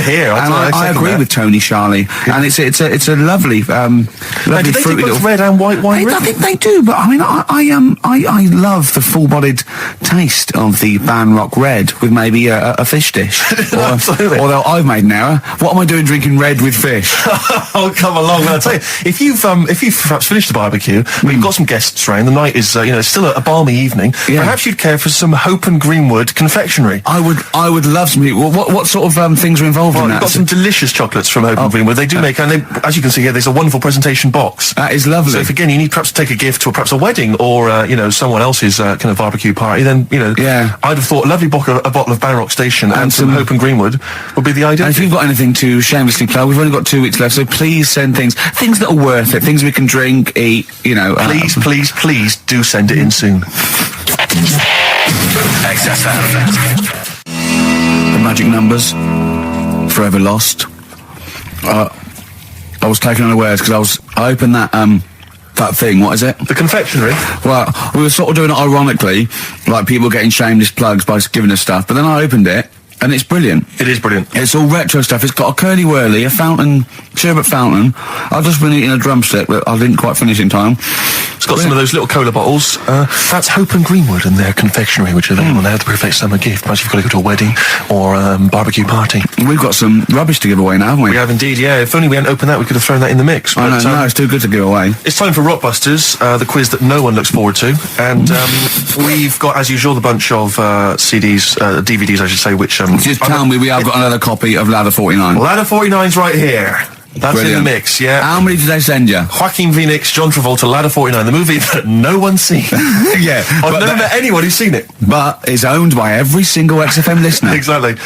Also in the mix, as I said before, we've got Priscilla, Queen of the Desert, which, if you haven't seen that on telly, I'd be very surprised. French and Saunders at the movie, the best of all the French and Saunders movie spoofs, which is, I think, on TV every single night. Yeah. It's a very gay giveaway so far, isn't it? Well, this Ladder 49, the people in uniform, you've got Queen of the Desert and French and Saunders, well, the gays love them. You know how much a fan of Chevy Chase. You know I love Chevy Chase. Yeah. Well, we've also got here National Lampoon's Christmas Vacation 2, which doesn't feature Chevy Chase. It was so bad, even Chevy wouldn't agree to be in it, so instead Randy Quaid, who plays Cousin Eddie, it's him. Right. And on the back I notice it says, special appearance by Eric Idle.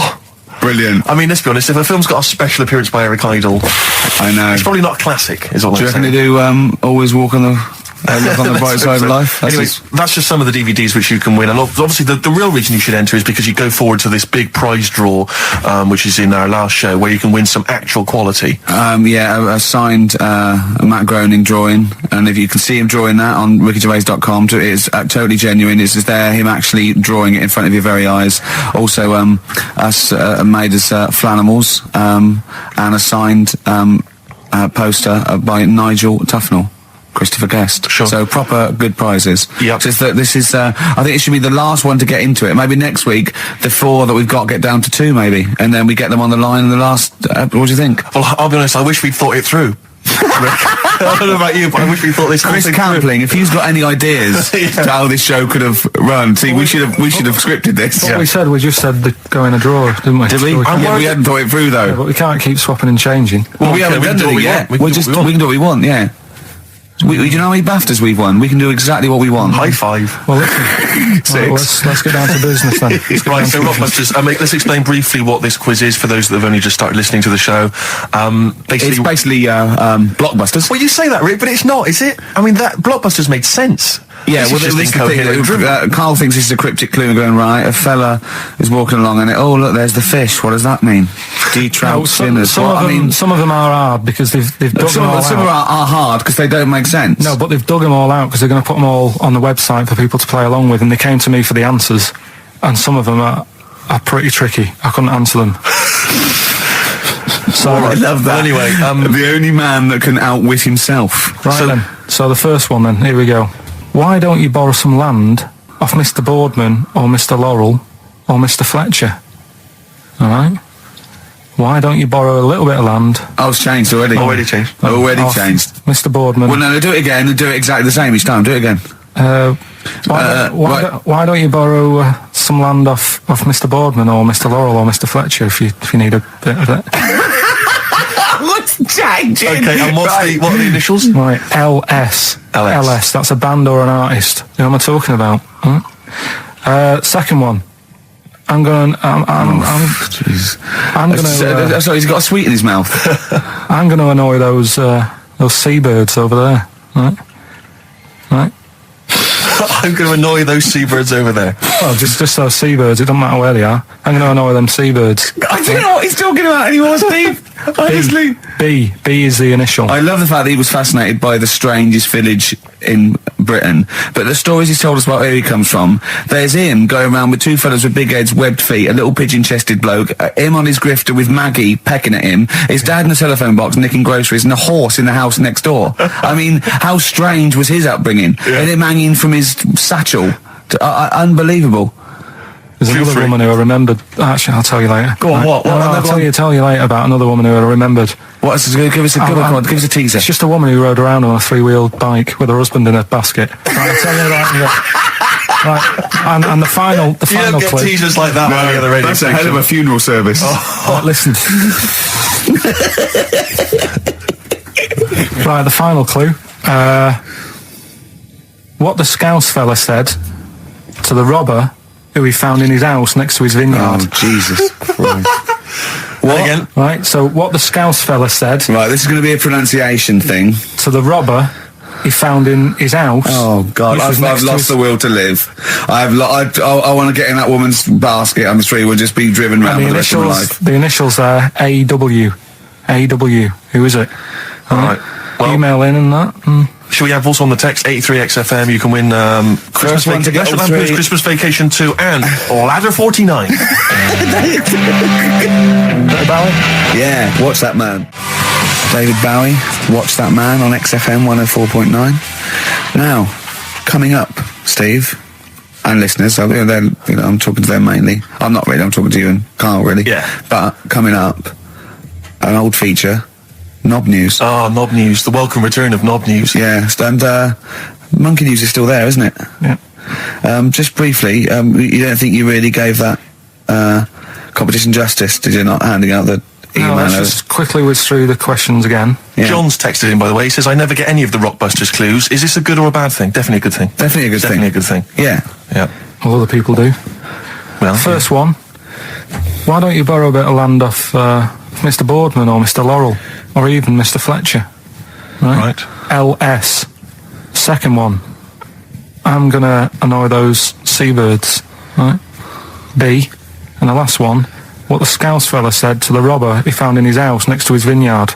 AW. If you know what they are, email in or text in. Tell us about the woman. What's the text? Quickly. Well, 83936 on the text. Ricky.gervais@xfm.co.uk on the email and that. Right, and that. Mark that one down. just make a note of that. And that. Right, tell us about this woman. Well, it was just because you were saying about the, our living. We are broadcasting now, aren't we? This is actually going out. This is live. This isn't us sort of like... Yeah, but you were just talking about how I lived in an odd village. Yeah. With kids with big heads and all that, right? And what I wanted to do... What is that again? There's 2 kids with big heads. Yeah, they just had sort of big heads and webbed hands and that. They went to my school.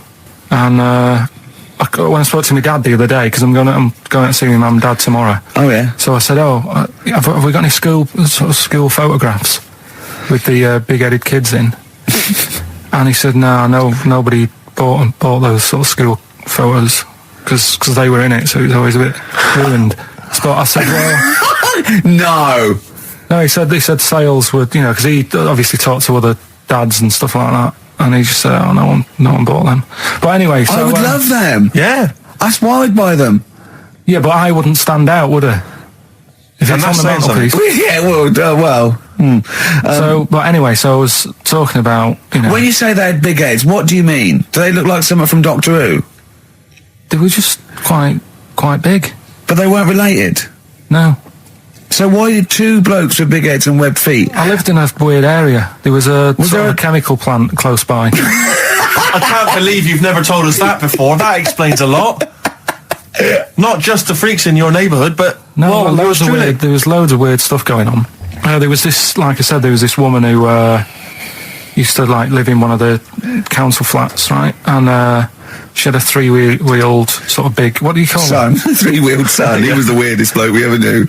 Well, they call it like a big tricycle, but for an adult rather than one for a kid. It was a big one. It wasn't a motorbike though. It was a no. It was a push bike thing. Yeah. And she used to sort of ride down the road with a fella sat in the basket on the back with his legs dangling over, and they'd be going to the pub and what have you. Was it a different fella each time or the same one? Yeah, same little sort of bald-headed fella. Sure, it wasn't collection for organs and things. Bring out your ill. And then people just throw Grandad just in the back and go, right, we get £4 for Grandad. But she's got a lovely pair of testicles on him. They're very low, but they bring out your dead or nearly dead. She used to pick on her husband quite a lot. They'd be in the pub and what have you, and they'd be sat by themselves, but she'd always be sort of, having a go at him, moaning at him, sort of pushing him about and that. So my dad and his mate, right, they went round to their house, knocked on the door, she answered, and he said he was a copper, right? He said, Detective Pilkington, can I come in and have a word? So I'm just going to make a note of impersonating a police officer. Yeah, but for the good, he went in and sort of said, now, I've heard, superhero. Yeah. I've heard, you picking on your husband a lot. Yeah. We'll be keeping an eye on you. Do it again, and there'll be trouble. And she backed off after that. She was all right. And how was the husband? Was he still in the basket though? Was he allowed to ever sort of like ride up front with her? Or was he just always in the bar? She'd sort of stopped picking on him in public places and stuff. That's good.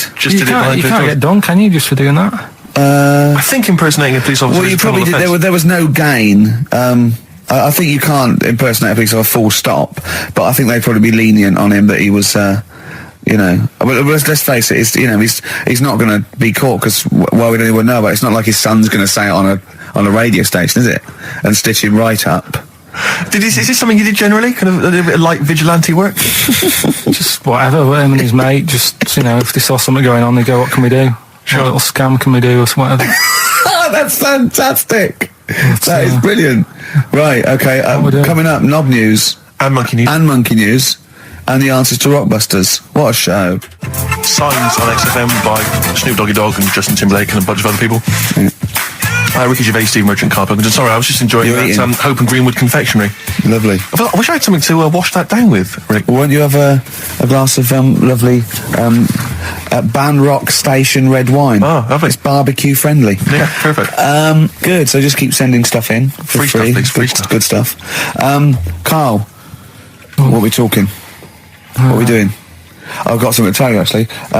We teased Steve about not ever spending any money. I'm careful with money, I'm not. Yeah. Guess what?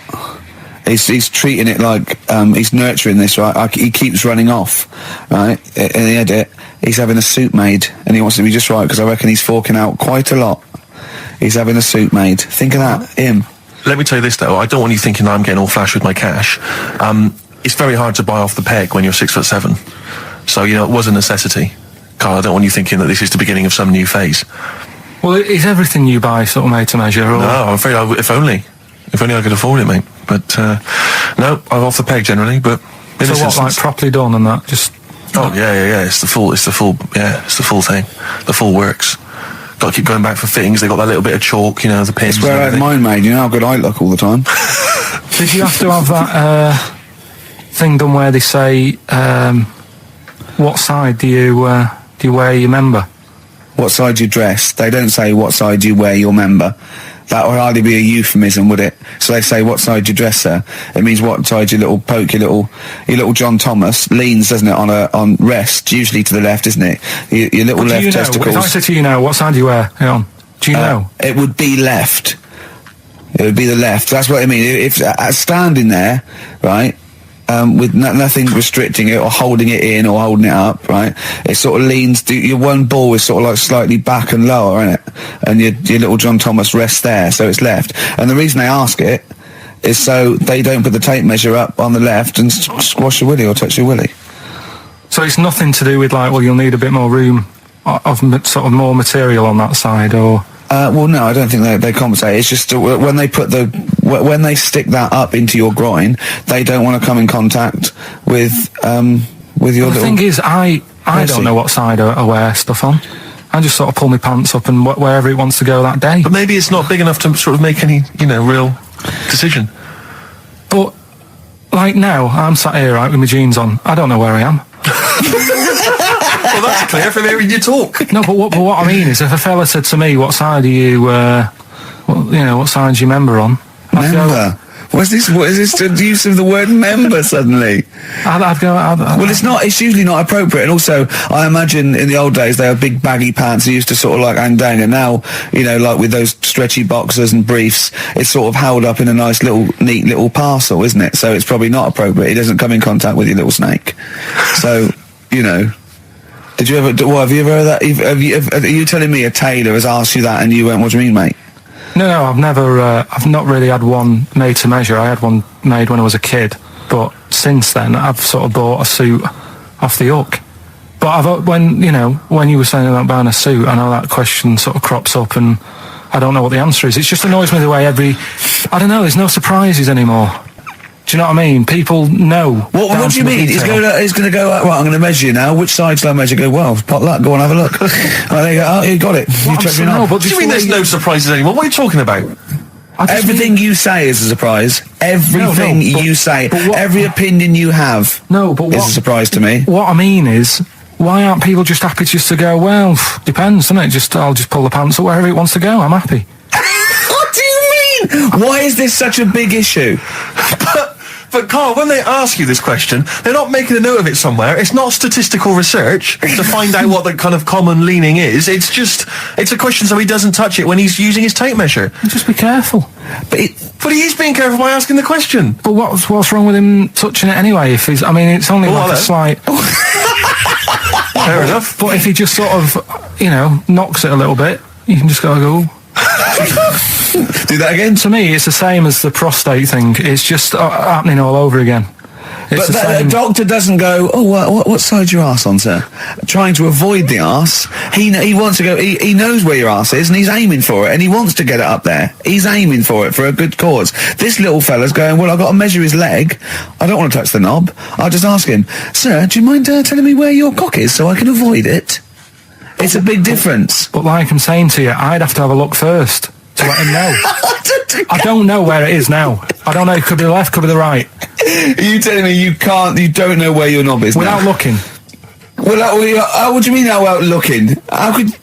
Well, you're saying it as if like... Should we have a guess? Well, have a look and tell us where it is. And what are you wearing? What sort of pants are you wearing? I've got my jeans on. But you got pants on underneath them? Yeah. What are they? Briefs or boxer shorts? Boxer shorts. Boxer shorts. Well, it's probably free, but the jeans are probably stricken it. I think it's probably either in the middle, dressed in, or just slightly to the left. Have a look. We'll tell the listeners after the break where's Carl's knob. It's a good competition. Oh, brilliant! We've got to send this to the Sony Awards people. XFM. Run Snow Patrol on XFM. Well, big question. Where was Carl's knob? That's what people have been hanging on for. Yeah. Where was it? Well, I can't believe people have been texting in. Hey, well, guessing where it is. People saying, is it in the middle? Is it in the left? It cost them 10p. It cost them 10p to find out. Just wait, I'm going to get out the answer. You don't win anything, right? Let's strike it lucky. Right. Bottom or middle? Right. It was to the left. Oh. Yeah. I went with the right. That's annoying. See, I thought it would be to the left. If not, maybe if it was all scrunched up, sitting on your lap right, it might just pop up to the middle. Just pop out, like, Well, next week we'll be finding out where yours is. Where's Ricky's bollocks? Right then, which leads us nicely into knob news. Oh, it's the welcome return of knob news. Right. Okay. It's very much like the news at 10. This, isn't it? I do a bong. Or in this case, a schlong, and he gives me the headlines, the knob news of the day. Where have you collected all this knob news? Was there a lot of knob news this week? It was mental this week. The amount of stuff. The way it works, you give us the bong. Yeah. I'll give you the headline. Okay. Steve decides which stories we're going to talk about. And now on XFM, knob news. Schlong. Man grows knob on his arm. Schlong. Man gets doctors to make him a second knob. Schlong. Turkish prisoners made hole in cell wall to produce third inmate. Schlong. Doctors accidentally remove man's testicles. So, well, can I straight away go for the accidental removal of the testicles? Well, it's happened before, hasn't it? We've talked about that before. How did what did he go in for a tonsillitis? What are they called? Tonsillectomy. And he went in the wrong way. What are you talking about? How can they accidentally remove his testicles? It says he didn't look at his folder, and the doctor said to the fella, we've removed your testicles and we wanted to take out your prostate gland. So that's what happened. There's the story. This is what I mean. That's why I don't like going to the doctors. Yeah, happens, doesn't it? Because all these sort of... it's when they say things like, oh, it's just, we do loads of these operations. That's when they're not concentrating. Brilliant. Do you know what I mean? When they say it's procedure, that's like having a boring job that you do every day when you're not going to be concentrating. I prefer them to go, this is a tricky one, this. I know what you mean. I sort of do know what you mean. People, you watch TV programmes about, like, you know, removing someone's second head or whatever, and it's like the best surgeons from all over the world. It's televised. They can't make a mistake. They can't go, we took his legs off by mistake. Whereas the fella who's having a prostate's like, oh, do you want to do it? I'm sick of doing that. Yeah. And they're probably doing a crossword whilst they're at it. Of course they are. I've seen that actually in operating theatres. They're doing a crossword. That's what I mean. Yeah. I was just examining some of the other knob news, Rick, a little bit more closely. Man gets doctors to make him a second penis. I'm sure we're all interested in what happened there. Yeah. A German who persuaded doctors to give him a second penis has lost his wife after he showed her the result. Biker Michael Gruber lost his original penis in a motorbike accident, and doctors built him a second one using a mixture of skin, bone and other tissues. Bone? Apparently, the penis worked so well that he was even able to father a child with his wife Bianca. But Gruber was still not happy and asked doctors to repeat the operation and build him a better organ, to which they agreed. From his hospital bed, he said, I've got 2 penises, but no wife. I'm hoping when I get rid of one of the penises, I'll get her back. What do you mean? Sorry, he had 2 put on. What side does he wear? So he's had both. So he's had 3 then? Yeah. This is probably the thing that happened with Hitler, when he had 1 ball, but he had 3 at one point, didn't he? So he just kept one in the other ball, gave his mum one, and kept the other one. Man grows penis on his arm. I mean, why people are constantly losing their penises around the world? I've no idea. But why? I didn't realise it was a bit... What do you mean, why on the arm? It's just a graft, isn't it? Yeah, but put it on, like, your buttock or your side. You can't wear a short-sleeve shirt. Why do they've done that before? I don't understand it. Why not just graph it onto the side of your leg or something where it's high up, close to where it should be? I don't know. To get it used to the environment. Like when you would release a duck into the wild. I've never understood that. If there's a doctor, again, you know, we had a doctor last time, if there's someone who can let us know why they put it on the arm. So they can keep an eye on it, presumably. He's not going to work with this knob on his arm. He's probably in a hospital bed and under examination. Right. So what do you think? They pop the knob on the arm, say, come back in 3 weeks. What do you do, by the way? I'm a mechanic. Keep the knob, keep the long sleeve shirt, because the blokes will go, why have you got a knob on your arm, mate? What are you talking about? He doesn't go back to normal as a teacher. Sir, what is it, Simpkins? You got a knob on your arm. No, don't worry about that. Do your maths. What do you think this bloke's walking around with a big knob coming out of his arm? Why on the arm? So they can keep an eye on it. So it's not... Well, if he's in bed, just get him to not put any undies on or whatever and just have a little sly look at how it's going. Even in hospital, if you're in a shared, like, little hospital room, people going, oh, I've had heart problems, what's your problem? He's there with his arm out. He's got his knob out. Yeah, but I don't think it counts as indecent exposure when they're grafting a knob on your arm, sticking that out the bed. Imagine if he's driving, he's just got it out the window. People driving by. Yeah. Is that bloke giving me the finger? At the end of the man grows penis on his arm story, it says, a Moscow surgeon said the man will be able to have sex in a few months. He said, women will never suspect. What kind of a doctor talks like that? Yeah. I'll tell you, it's his cock now, seriously. The birds will never know. He'll be able to go berserk. Yeah. They'll never realise we grew it on his arm. That is unbelievable. Will he have a little scar on his arm, do you think? Yeah, I don't get it. Like I say, 83936 if there's a doctor out there. Or indeed if you've ever... Or a tailor. Making you a shirt. What side do you wear your cock on, sir? It's my left arm. What's this? Bit of Stones? Yeah, beautiful. Lay it on me.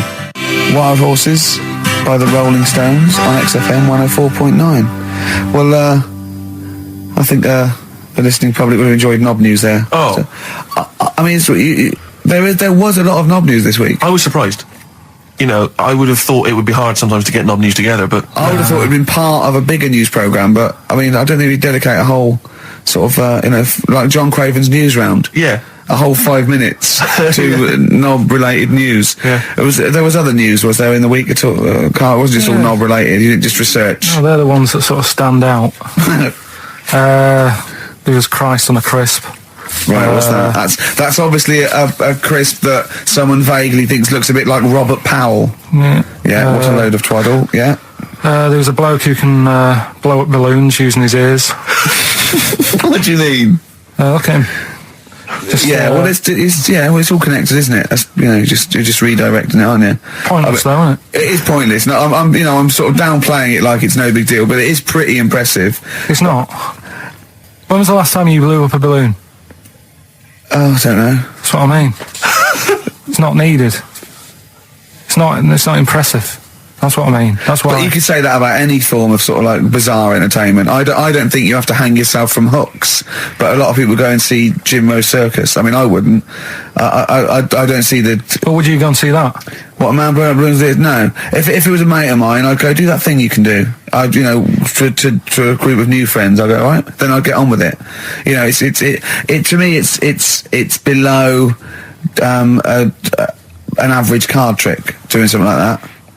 Apparently, though, he does make balloon animals with his penis, so which is pretty good, isn't it? Him up with his ears. So. It's always a snake. It's a little snake. I go, yeah, well done. Back to the news. Right, now listen then. What about another feature we'd like doing? What? Song with a story. Okay, he's been working on this, hasn't he? He's like a producer, isn't he? Yeah. But with a completely round head. Just I was saying that you were saying I don't like music, but I'm saying I do if I can hear what they're singing about. And there's a reason to sort of listen to it. Have you turned into 50s dad?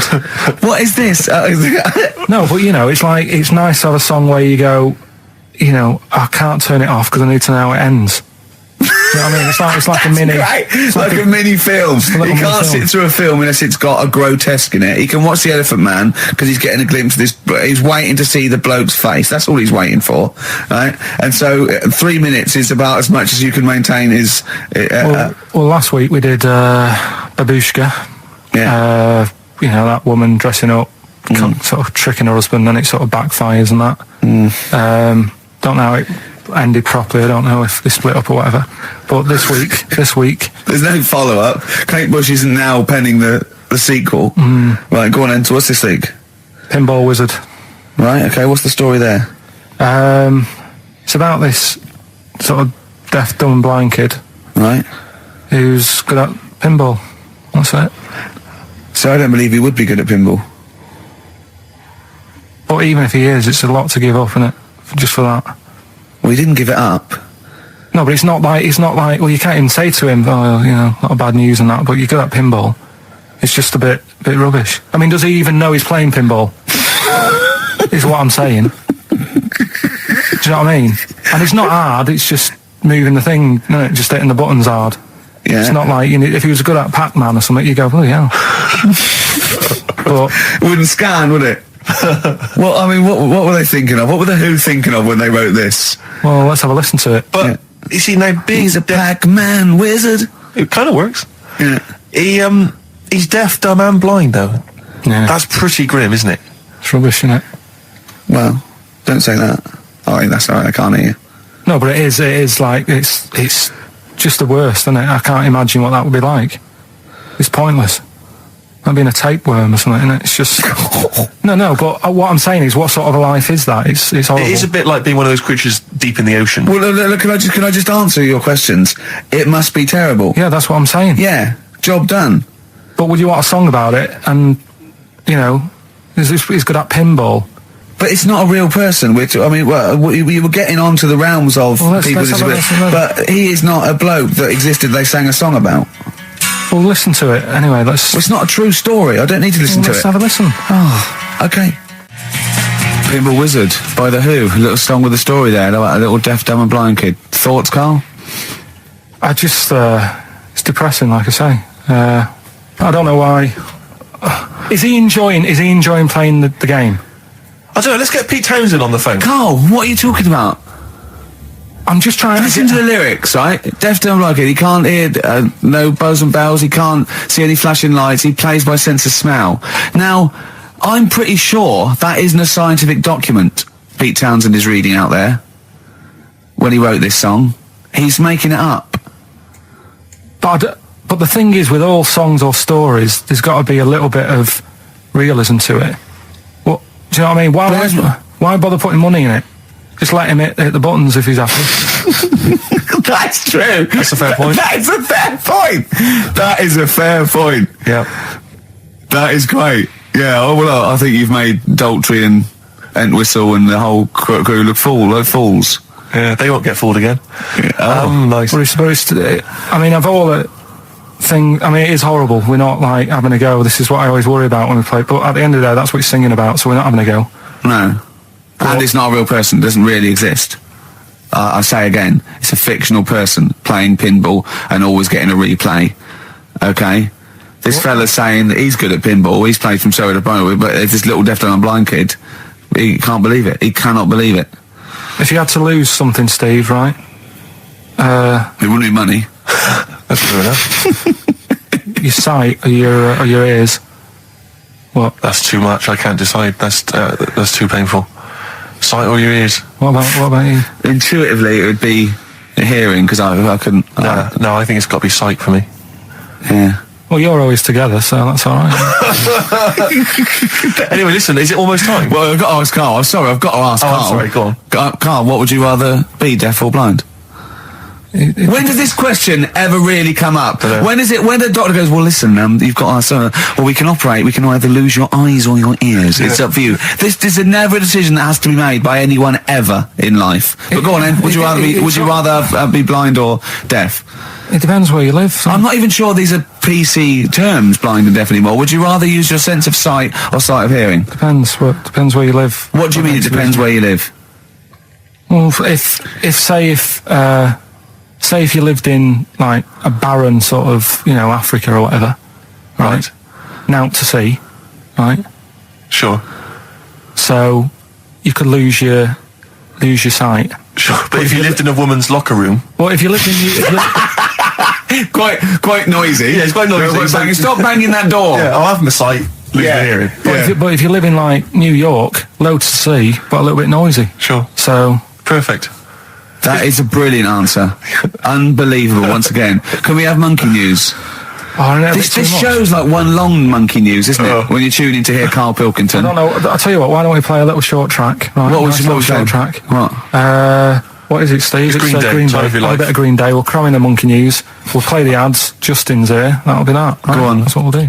Green Day on XFM 104.9 with Gervais, Steve Merchant, Karl Pilkington. We need the answers quickly, Karl. Rockbusters. We're running out of time. We've got Rockbusters and monkey news to come in this fun-packed show. Give us the clues. Give us the answers. Right. The first one was, why don't you borrow a little bit of land off Mr. Boardman or Mr. Laurel or Mr. Fletcher? Go on then. Right. Sure. What am I getting at there? The initials were LS. Right. Lease a Stan's field, right? Because you're borrowing it, that's leasing it. It's Stan Boardman, Stan Laurel, and it's a field and that, isn't it? Second one, I'm gonna annoy those seabirds. That was B. What you doing when you're annoying a bird? You're bugging it. What's a seabird? A gull. Buggles, right? Bug gulls. I don't know where to start, mate. Right, don't worry about it. I don't know where to start. If we had more time, don't worry. I'd throw him out of a window. Right. What the Scouse fella said to the robber he found in his house next to his vineyard. Go on then. That was A.W. Yeah. That was A, me Winehouse. Right? A, me Winehouse. What? A, me Winehouse. What do you mean Winehouse? It's a vineyard. It's a cottage in a vineyard, so that's like a winehouse. Say it again. What's the clue again? Amy Winehouse. Well, yeah, but what do you mean? Amy. Why is he saying? Why is it a robber? Because the robber's getting in, and he's sort of saying, "Hey." But what's the robber got to do with it? Why is it just a normal bloke? I don't say. Why is he saying that? Amy Winehouse. Why is he saying that? He's saying to him, "Hey, get out." No. Sorry, her name isn't A. Get Out Me Winehouse. Her name is her name isn't A. Get Out Me Winehouse. Gavin Thompson got them all right. He's in Edinburgh, so he's winning ladder 49, and that's safe. That's on the way. And he's going into the prize draw to win those. This better be a good monkey news, Carl. That's all I can say, because that was drivel. Amy Winehouse. Play the jingle. Oh, chimpanzee, that monkey news. Right. There's this monkey, right? Yeah. And it had been, do you know you hear about monkeys being badly treated and stuff like that? Yeah. So, anyway, it goes into this home. It's 14, this monkey. It's called Matty, right? Goes into this home where it's looked after. What do you mean home? Just like, just a little monkey home, right? Okay, so zoo. Yeah, kind of, yeah, but they haven't got any other monkeys there, right? What have they got there? They've got just other animals and that, but not that many monkeys. But anyway, because he's there on his own, again, you know... When you say monkey, do you mean a chimpanzee, by the way? Because you usually do. Yeah. I can't believe that journalist thought this was scripted. Amazing. So anyway, yeah. So he gets sort of pally with the people working there and that, and it's smoking fags. It's having a drink at night and all this. Right? What do you mean it's having a drink at night? How? It's all here. It's all here, Steve. I mean, we haven't really got time, but Don't say it's all here like it's proof. You've got another stupid story that someone has put onto the internet. Someone sitting at home in their bedroom has put onto the internet. So he's having a fag. He's drinking a lovely glass of Bang Rock Station. The wine that's perfect for a barbecue. Yeah. Anyway, it's loving life. It's forgetting about his past and everything, right? When this other monkey comes along, Oh no. Trouble's brewing. Go on. right? That comes in. Something said. Right, forget it. Forget it. XFM. Is it right to say that Rockbusters is no longer? We've still got Rockbusters. It's hanging on by the skin of its I teeth. thought we got rid of that. I thought we'd all agreed that we got rid of that rubbish. No, I think we should do it. I think people like Nobody it. wants it. Nobody wants it. It's because he got his name in Heat now. It's Ricky Gervais, honestly, Steve Merchant and Karl Pilkington and Heat said they like Rockbusters. That's why. Carl, I thought we had a meeting and we agreed it was not going to happen anymore. He's worried about the fans. There's a guy here emailed in. He just emailed in 3 band names. He said, I may as well email in now on the off chance these are right because it's such an arbitrary quiz. Yeah. It's essentially a waste of time. The clues are so complicated. D. Frida Payne. That was a classic. That was a classic Rockbuster, wasn't it? When they start getting a bit ridiculous and that, and people aren't getting them, then you can't drink that pop now. Shaka Khan. No, that was another piece of genius. Well, I think we've already reached that stage, Carl. To be I've truthful, only just got in this river, and there's loads of logs. Justin Timberlake, he said river. Lake, he said river. Lake, he said river. Just few of the highlights of Rockbuster. Can you please promise that this is the last one today? Because it's really, I think it's bringing the show down. Steve, he can't promise he'll remember the answers today. How can he promise what's going to happen next week? I still think it's got legs in it. Let's just see how it goes next week. You're not going to bring it back next week. It's got to be finished. We've got to put an end to it. We've got to give it a sort of final sending off. Okay, I'll tell you We've got what. to smother it, Carl, for its own good. So the competitions don't stop there, sadly. No. Rockbusters. Oh, God. Right, how about, we've got this other thing, right, this other music thing. Yeah. How about we make that part of it? How many competitions have you got? No, well, this is what I'm thinking, right, because we can, if you're not happy with Rockbusters, if we add a little bit to it, and they love the bit I've added, then we can slowly fade it out without them knowing. That's it. Do 2 of your Rockbusters and one of these. Right. Are these the prizes, Carl? They're the prizes. Well, let's do the prizes. Let's quickly go through them then. Yeah. All right, what we got here? Let's speed this up because I'm dropping off now. I think it's either warm in here or this isn't the most scintillating conversation we've ever had. Okay, firstly, there's a CD here. It's tracks that were sampled by various artists, including Jay-Z, Happy Mondays, and so on. It's the original versions. That might be quite good fun. Sure. I Love You. Let me see. It's a number of love songs. Yeah. You've got Blue featuring Elton John on there. Yeah. Chicago, Nat King Cole. Yeah. Great, so I'm sure. Retro Dance Masters. That's another CD. Dance tracks, obviously, on there. Oh, it's still knocking about. The Best Air Guitar Volume 2. Sure. Rubbish. This is quite good, though. It's Paul Whitehouse's TV show Happiness. That's the first series on DVD. We've also got Stephen Polyakoff's The Lost Prince. You can have that in your collection. Probably never watch it, but it might look like you're slightly classy and arty. And Is it subtitles? the best one-hit wonders album in the world ever. You got stuff on there like Nena, 99 Red Balloons, and M's Pop Music. So not that bad a selection, actually, this week. He's cut out some of the chaff. Right. Yeah, okay. So right, here we go. Rockbusters. Rockbusters, first one. We'll do 2 of these and I'll play something in a minute. Right, first one. The Australian picks 2 blokes. What? The Australian picks 2 blokes. The Australian picks 2 blokes. The initial? Yeah, the initial E, right? And the second one, that builder's a bit... I've got that already. It's annoying. That builder is a bit cute. It's a bit cute. Yeah. All right. And that's BT. BT. That builder's a bit cute. Yeah. And the Australian picks 2 blokes, E. And then what I'm going to do now is play some sound effects that make up a song. And you've got to guess what the song is. Go on then, just do it. It's on the shot. Here we go.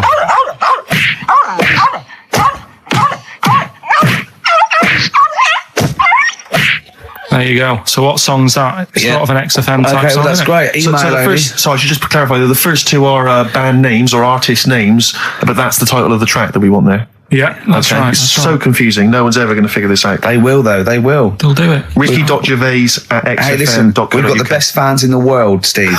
Remember that. Remember that. Without them, we ain't nothing. Yeah. So, good luck to you. Do you want to pick a track, Steve? I'd love to. I want to wear some Monkey Magic. I want to wear some Chimpanzee that. I want to wear some Aping Around. We've got that still to come. I can't believe it. We got Rockbusters. That film sounds good. And we've got look at him up in Hollywood. And we've got like all Monkey Me, Monkey You. We got Gibbon on the horn. Jesse Maiden, this is a great track. Moving on. Answers? Nearly done. Let's play Rockbusters. All right. First one was the Australian picks 2 blokes. The initial was E. The answer there, Eminem. Eminem. All right. The second one, that builder is a bit cute. The initials there were BT. That was Bonnie Tyler.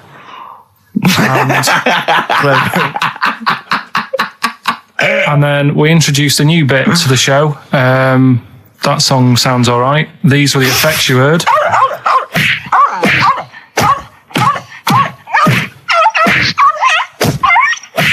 And that was Prodigy, Smack My Bitch Up. Who are you punching there?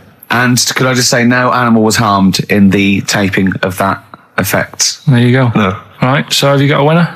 Yes, Rob Preston from Croydon. He has got all 3 correct, and he wins a selection bag of shite. Exactly. So, so good luck. Enjoy that, Rob. If you can. Yeah. Sell it. Record and tape exchange in 40 minutes of receiving it time, which is one good album that he likes. Bob Dylan on the tracks for all this bag of shite, please. Should we play a record?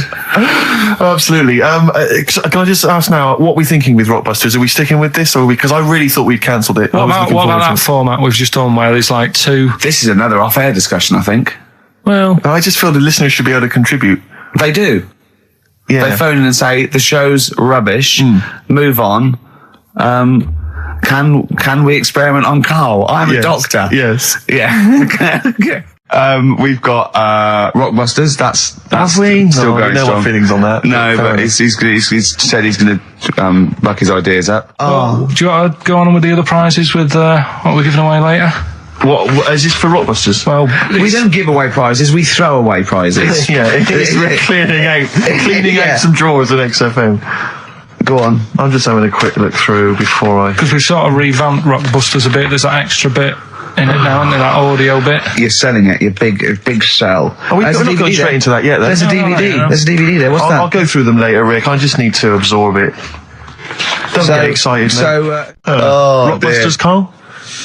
Yeah. I'm not a champion of Rockbusters, as you know, but I think it's overstayed its welcome. But I think Carl's just giving the fans what they want here. Okay. It's a popular thing, isn't it? Got some good prizes. The press are behind it. Let me tell you what the prizes are. It's a dance music compilation, Cream Trance Anthems 2003. I play a lot of trance on the station. I put that on quite a lot and dance to it myself. There's the original motion picture soundtrack to the forthcoming film adaptation. When you've seen the film, I'm sure that will mean more to you. You like that, don't you? It's a good movie, yeah. Nicolas Cage playing himself and a twin brother. And it's written by it's directed by Spike Jonze. Joined at the, what? No, they're not joined at the hip at all, or at the face. And we've also got the best one-hit wonders album in the world ever. What have we got on there? We've got things like The Crazy World of Arthur Brown, brilliant. Nina, 99 Red Balloons. The Rembrandt. In fact, it kicks off with Nina. Sure. That's followed up by I'll Be There For You, the theme from Friends by the Rembrandts. Yeah. And of course, Breakfast at Tiffany's by Deep Blue Something. Brilliant. Deep Blue Something. Is that the worst name ever? I think it possibly is. No, Sixpence None the Richer. That's a pretty bad name. Okay, again, I know we've got a lot of chill-out fans who listen to us. The best chill-out album ever. Yeah. Bear in mind, of course, all these prizes collated by Carl from, I guess, people's drawers. Yeah, look in your drawer. Oh, dearie me. What is it? The only thing probably worth having is it's topical, if nothing else, Carl. A 7-inch by the White Stripes. Merry Christmas from the White Stripes. That was their exclusive Christmas single. So if that's early, isn't it? You get that. It is worth. A lot of people have got to wait 11 months before that's released. Yeah. Or is it last Christmas's? Exactly. And I have never heard of this DVD. Go on. I like to think of myself as being fairly familiar with TV and films, but I have never heard of Stephen King's Rose Red. Welcome to a place evil calls home. and it's on DVD. It's certificate 12, so don't imagine anything too shocking. And it looks appalling. Is Rose Red Mansion truly haunted? To find out, Professor. Okay, we've got the gist of it. They're not very good prizes. They're cobbled together, but if you've got nothing better to do, call in if you know the answers to these clues. It's Rockbusters. Let's not let them call in, Rick. Please don't let those people call in. No, they're not calling in. It's email only. Carl, don't interrupt me. I'm just... Yeah. ricky.gervais@xfm.co.uk. Email only. I can't stress that enough. We just don't want to speak to you people. Right, go on. Right, so I give some initials out and a cryptic clue, and it makes up the answer on that. Well, sometimes it does, yeah. Go on. There's two of them, there's a new aspect, which I'll explain about in a minute. The first one is, cryptic clue is, well, if he would have been wearing an helmet, it would have been alright. And the initial there is B, right? So, well, if he would have been wearing an helmet, it would have been alright. B, right? Band or an artist. Second one, why are them Jamaican fellas swinging fish around their head? Okay. Alright, initials just fills me with... DS. DS. Why are them Jamaican men swinging fish around their head? Alright. And the final bit to Rockbusters. It's a new bit. Last week I played you this.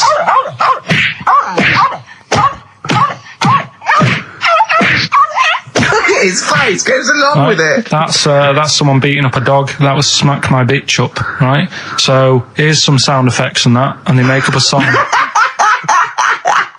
I could listen to him talk all day. Let's have a listen to the effects.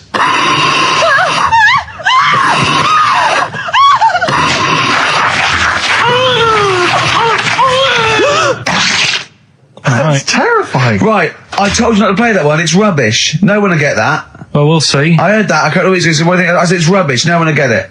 No, it's not the one you think it is. Right. So email in ricky.gervais@xfm.co.uk and you can win that stuff. I'm a little bit confused. I'm here. I've heard what you're saying. We've discussed this in the past. I don't know what's happening. What's that?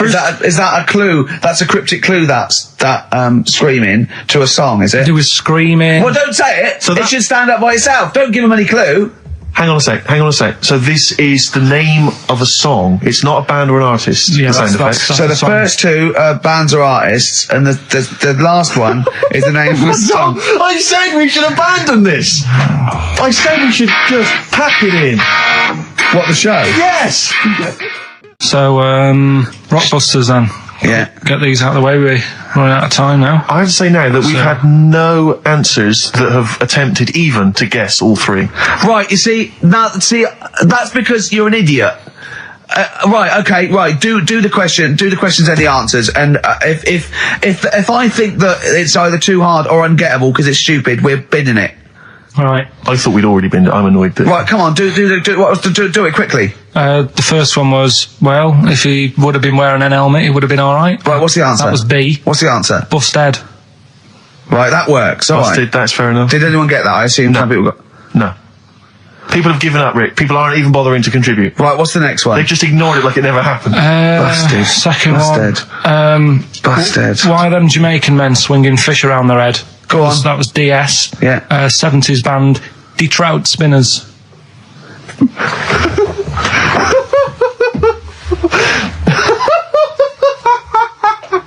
The Detroit Spinners have become the D-Trout Spinners. Yeah. Okay. Brilliant. And then the final bit, I'll play you some effects. Let's hear this. It's terrifying, Carl. It's sinister. Well, what's happened there? What was happening? No. What's the answer? That was Born Slippy. The woman was having a baby. The doctor tried to grab it. It fell onto the floor. That's in your head, Carl. That's just a load of screams. That's and in noise. your head. Oh. Do you know what? I haven't even got onto Born Slippy. I'm still on the Trout Spinners. Well, let's put a song. That's it. I don't know what to say. A song for the ladies, surely. Did anyone get any of those? Let's end with Nick Drake and the Beautiful Riverman, and we'll see you next week. And hopefully, Rockbusters will be Trout Spinners. ditched. Trout Spinners. Well, don't keep saying it. You say it like that. Well, don't. Well, we've got a show lined up for you. Sad news. For Rockbusters fans, it is going to be the last Rockbusters. Does that mean that we are doing another one and it's the last one? Or we are doing another one, and it's the last one. Oh, man. Got a bit of a special one, Steve. Have you? Yeah. It's just sort of done It makes sense. No, First time only. no, it's done on accents, because I'm running out of, like, clues and that to use. Oh, is this as good as the Jamaican one? The D-Trout Spinners. The trout spinners. That doesn't work at all. A bit like that. Okay, so go on. What's the gist of this one? Well, it's just, I've been the sound effects bit, that didn't really work out. So there's 3 sort of cryptic clues. Yeah. And Sort of cryptic, yeah. it's done on accents, and I've sort of worked down the country. So I've got a northern one, I've got a Brummie one, and I've got a Cockney one. All right, we'll look forward to that. Right, Carl, moving on. Got a lot to cram in. If you yawn again, or pick your teeth, or chew... Can I just, sometimes I get told off by Carl. He gets a little bit sulky if I slag off the prizes that he sources for each competition. This is from Rob in Croydon. He's a former winner of Rockbusters. Yeah. He said he didn't even know what the prizes were going to be when he entered. He won, and sure enough, for one night only, he was a hero. The following morning, it was just Rob again, and all I had to show for my triumph are 5 compilation CDs I'll never listen to, and 2 DVDs I'll perhaps get £9 for on eBay. Please get some decent prizes. Ricky, you're BBC's golden child of comedy. What are you doing? How many of your listeners really are into Stephen Polyakoff's The Lost Prince? No one. That's how many. Now, that is a winner. That's someone who's got a reason to like us and like you. I think he's got the same attitude as Steve when you give him something for free. Yeah. Sorted you out with NERD tickets for last night. A lot of messing around, a lot of phoning round going on to get you them tickets. Yeah. Come in today. You enjoy the gig? Couldn't be bothered going, Carl. Typical.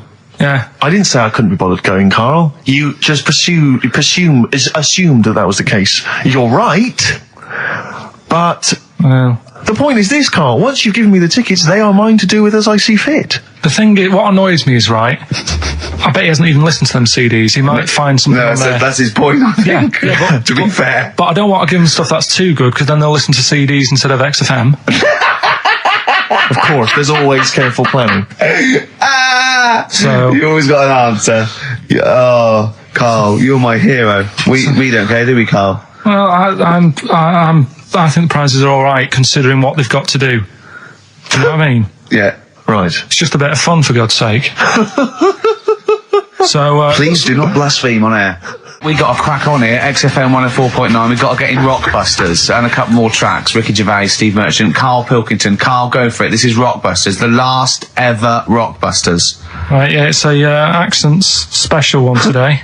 I've done it before in the past using accents, so 3 cryptic clues, initials, email in, you can win... Do the email address now so I can take it down and start going. Right, ricky.gervais@xfm.co.uk, right? Yeah. Right, first one. The northern lad remembers he had to tell his mum's daughter something. Oh, dearie me. The northern lad remembers he had to tell his mum's daughter something. That's O, the initial O there. Think of a band. Yeah, I've got it initial, away. right? Yeah. Okay, that's easy. Go on, next. Second one, the person from Birmingham got a C in their degree. Right? The person from Birmingham got a C in their degree. The initial there is T. You don't get A, B or C with your degree. Well, and the final one, the Cockney fella isn't happy. Everything's going wrong. That's DH. The initials there, DH. So very quickly, the northern lad remembers he had to tell his mum's daughter something. God, they're not going to get the second one. O. Second one, the person from Birmingham got a C in their degree. Initial T. And the last one, the Cockney fella isn't happy. Everything's going wrong. DH. Email in ricky.gervais@xfm.co.uk and win some stuff. Is it important that they bear in mind the accents? Will the accent really help them? Of course it will, yeah. Well, of course it will. Not necessarily, of course. Yeah. So, do that. Right, the Valentine special, Letter to Hermione, one of the greatest love songs ever, and you've got a couple of minutes. Please email them. Well, we're all getting stressed here. We're going to run out of time again. We haven't had enough answers. We left it so late. We had so much rubbish to pack in. You did it on purpose. What? What do you mean? You did it on purpose. I love Rockbusters. I think it's the highlight of the week. But I remember in the early days of Rockbusters, we used to get reams of emails. Do you know how many we've had today? Go on. 2. Yeah, because we've just done it in the last link, and people have to think about it and do research. They have to guess, because... I don't think XFM Family Fortunes is going to be a success. Don't knock XFM on any fortunes, Carl. It ran on ITV for years. Right, well... Yeah, so has anyone got anything right, Carl? What we'll have to do just as well, we haven't got any prizes to give away anyway, because he gave them away our next month. Yeah, we're coming through now. Let's see, just hang on a minute. Well, this isn't radio. You can't just sit here looking at a computer screen going, hold on, that isn't radio. Right, well, it'll have to be the one who got the closest, right? Okay, who got the closest? What are the answers? Give us them again. Right, the northern lad remembers he had to tell his mates, his mum's daughter something. I'm so glad this is the last one ever. This is the last, I promise, it's the last Rockbuster ever. The northern lad remembers he had to tell his mum's daughter something. That was O. Yeah, I know that. What was it? Oasis. Oasis. Right. Yeah. Oh. So that was a northern one. That works. That works, though. Go on, what's the next one? This one worries me. Go on. The person from Birmingham got a C in their degree. No idea. That was T. Go on. Toto. 2-2. A C as well. Just made it up. A C. 2-2. I love it. I love it. Toto. Well, Toto. Right, no, did anyone get Toto. that? Yeah. You are joking. I just saw it on an email. Right, come on. Like What was the last one? That's extraordinary. Last one. The Cockney fella isn't happy. Everything is going wrong. Going back in time a bit. The initials DH. Going back in time a bit? Yeah, that for the song. It's not a sort of... Oh, right. I remember. I thought I didn't hear that first time round. Cockney fella isn't happy. Everything's going wrong. The initials with DH. Yeah. That was Dan Hill. Dan Hill. Right?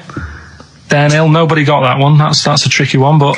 Steve, do you want to pick someone who got a couple? No. I mean, I imagine Dan Hill was on everyone's lips. I'm sorry, I think I know about music, but I don't know who Dan Hill is. Sometimes when we touch. Yeah, the honesty's too much. It's an awful ballad from about 1973. Yeah. Right? No one would get Dan Hill. Did anyone get Dan Hill? Well, I don't know. Steve, you are just... I'm not going to check. I can't be bothered. I just want to celebrate that it's over. I'm just pleased that we're finished with Rockbusters. What? Right. Did anyone get it? Hang on a minute. I've got to check. That one back. I want to hear that answer again. What? Carl, leave the mouse alone and let me find that one. Right. That is someone's contempt for you. Yeah. They've put Oasis, fair enough. Second one, Travis, they've just gone. Third one, Oliver Hardy. They don't care. That's how much contempt people have. What's the answer? NERD? Yeah. Provider. Oh, I hope the Sonys weren't listening to that. I'm not going to come in for a couple of weeks. I'm not going to be here next week. Okay, no, leave it a couple of weeks. Yeah, right, I think we should just take a break. Everyone should just take a break. Do a special or a best of, Carl, because this is... Well, I've got to go away and rethink this whole thing, because I think it's actually probably damaging our reputation. Definitely. What are you going to do next week? Are you going to come in, Carl? I'll have to be here to play it out, won't I? Fine. Yeah, right, because we didn't give the winners of the competition. See you later. Yeah, I'm not going to be here. Trying to stop suddenly in Italy. TB. Turing brakes. It's like a rockbuster, Carl. They were the good old days. I know, yeah. Painkiller on XFM 104.9. But look, Rockbusters is gone. Forget Rockbusters. Long live Songs of Phrase. Over to you, Carl. All right, well... You know, Rockbusters was one of the things they were protesting about last time.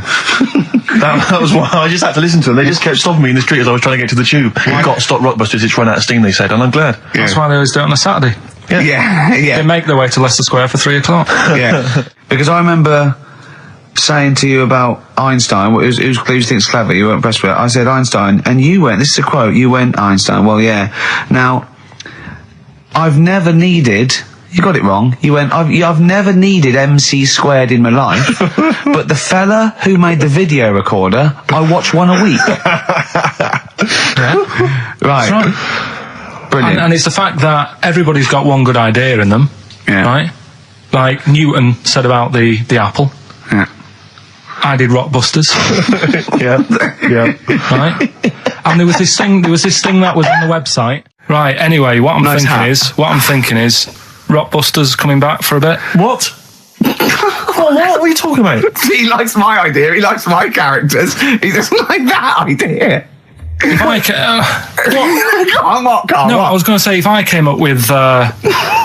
with what? With that Chinese fella. What was his name for a sketch? You wouldn't have liked it. Let's do Rockbusters and see how it goes. I know you weren't a fan of it, but... Hang on, yeah, to be honest, Carl, he dissed Cheap as Chimps, and we know that's a brilliant idea. Hang on, sorry, we all agreed that Rockbusters was a piece of old toss. No, I didn't. I said it needed and that's why we stopped doing it. I said it needed resting for a bit. I don't remember that conversation. What do you mean it needed resting? We abandoned it because it was appalling. You it started off as a nice idea, but you just gone crazy. Let's play a record and come back to this, shall we? What do you want to play? Bit of sugar. Oh, yeah. Brilliant. That cheer us all up. I don't know why you were thinking of bringing this back. I'm genuinely worried about this. Well, is that the doorbell? Do you want to do Rockbusters, Steve? Now, can we? Okay, listen. With the whole Rockbusters thing, I don't want to be responsible for bringing it back. So I think we should put it to the vote. You should email in. We'll give people 5 minutes to email in. I'll take a straw poll. Do you want to see the return of Rockbusters or not? We're leaving it to you, the audience, to decide. Okay, Steve. I guarantee it's going to be a landslide. They are all going to want it. But why have we ever trusted our listener? We know what they're like. You've just described some of them with a bloke in Waitrose and Columbo's wife shitting herself. So that's the sort of people that, you know what I mean? Yeah. It was weird because the Waitrose guy did ask for my autograph before he was hauled away. So maybe he is a listener. But all I'm saying is maybe the posters have drawn in some fresh blood. There's some people who've maybe not heard Rockbusters before. They're the ones who probably vote for it. Anyone else who's heard it before, surely they're not going to see the return of that. No one wants to see the return of that. What's the number? No, let's email only. We don't want to speak to these freaks. Ricky.gervais@xfm.co.uk. We don't want to speak to these freaks. We work with one of them. Yeah. God. Yeah. If you want to see the return of Rockbusters, vote yes. If not, no. Tone it down a bit. Let's not do 3. No, he's got to be 3, otherwise it's too easy. Oh. Ricky.gervais@xfm.co.uk. Right, just choose the best one. Right. The Seeker from The Who. Brilliant. Classic rock. On XFM 104.9, I'm Ricky Gervais, with me Steve Merchant, Karl Pilkington. All right, well, unsurprisingly, the overwhelming consensus is that people would like to hear the return of Rockbusters. I should, however, point out just some of the no responses. Let me see what we've got here. Is Dickie Anderson called in yet? Sadly, nothing from Dickers. I think I might make him one of my hilarious sort of comedy characters. What do you think he would sound like? What would he sound like? I sort of probably like that, I think. Ding dong. Hello. Hey, it's Dickie Anderson. I can't believe it. Your show's rubbish. Something like that? I mean, I think you should work on them perhaps before You're saying there's not a lot of substance to these I'm guys? just saying that, once the novelty of the doorbell has worn off. I don't think you understand comedy on radio, Steve. I'm not sure I do. To be honest. Listen to Noel Evans, listen to Moyles. You'll see you don't need to riff with it. It's just, you just do the doorbell and just say they're here. Right. That's all you need to do. Sure. So that's the main thing. Well, so we've had a couple I'm of thinking of some more characters as well. We'll keep working on those. Yeah. Marcus has emailed. He says no to Rockbusters. He hasn't heard it, but it sounds rubbish. Believe me, you couldn't be more right. Well, does The Office sound good as a title? All right. This is someone else. Don't bring back Rockbusters. Please, can we have more Holy Fook? You're not pronouncing it right, Steve. I know. I was just a bit edgy there. Holy fuck, the little Chinese fella. Holy fuck, the little funny Chinese fella. No, okay, all right. Well, otherwise, Karl, other than those few negative ones, most people want to see the return of Rockbusters. So, go on then. Tell people what the prizes Let's go. Let's do it. Yeah. Are these the prizes? Yeah, they're the prizes. All right, let me have a look. We've got the new album from Goldfrapp. What's this one here? Oh, I have no idea. The Yardbirds. A new album from the Yardbirds. On VHS, Coogan's Run, the show where different characters make an appearance each week, including, I think, Pauline and Paul Calf. Good stuff. Who the hell wants this? Meglos, a Tom Baker Doctor Who edition. And the only decent thing really in the collection, other than Coogan's Run, is the X List, the double CD featuring lots of current indie favourites. So not bad little selection there, Karl. Yeah, well, if you are new and you haven't heard it before, I sort of give a cryptic clue and then some initials. I'd say it isn't cryptic. It's like, what am I thinking that might or might not be the initials that I'm going to say. That's how you got to think, really. Yeah. But go on. Do you want to remind them of any that spring to mind? Just as a Exploding Pet was Atomic Kitten. Doesn't really work. What else? I fell down in a puddle in Texas. I got my legs wet. Knelt down in the puddle, got my legs wet. Wet Knee Houston doesn't work either. Whitney Houston. Jamaican swinging a fish round.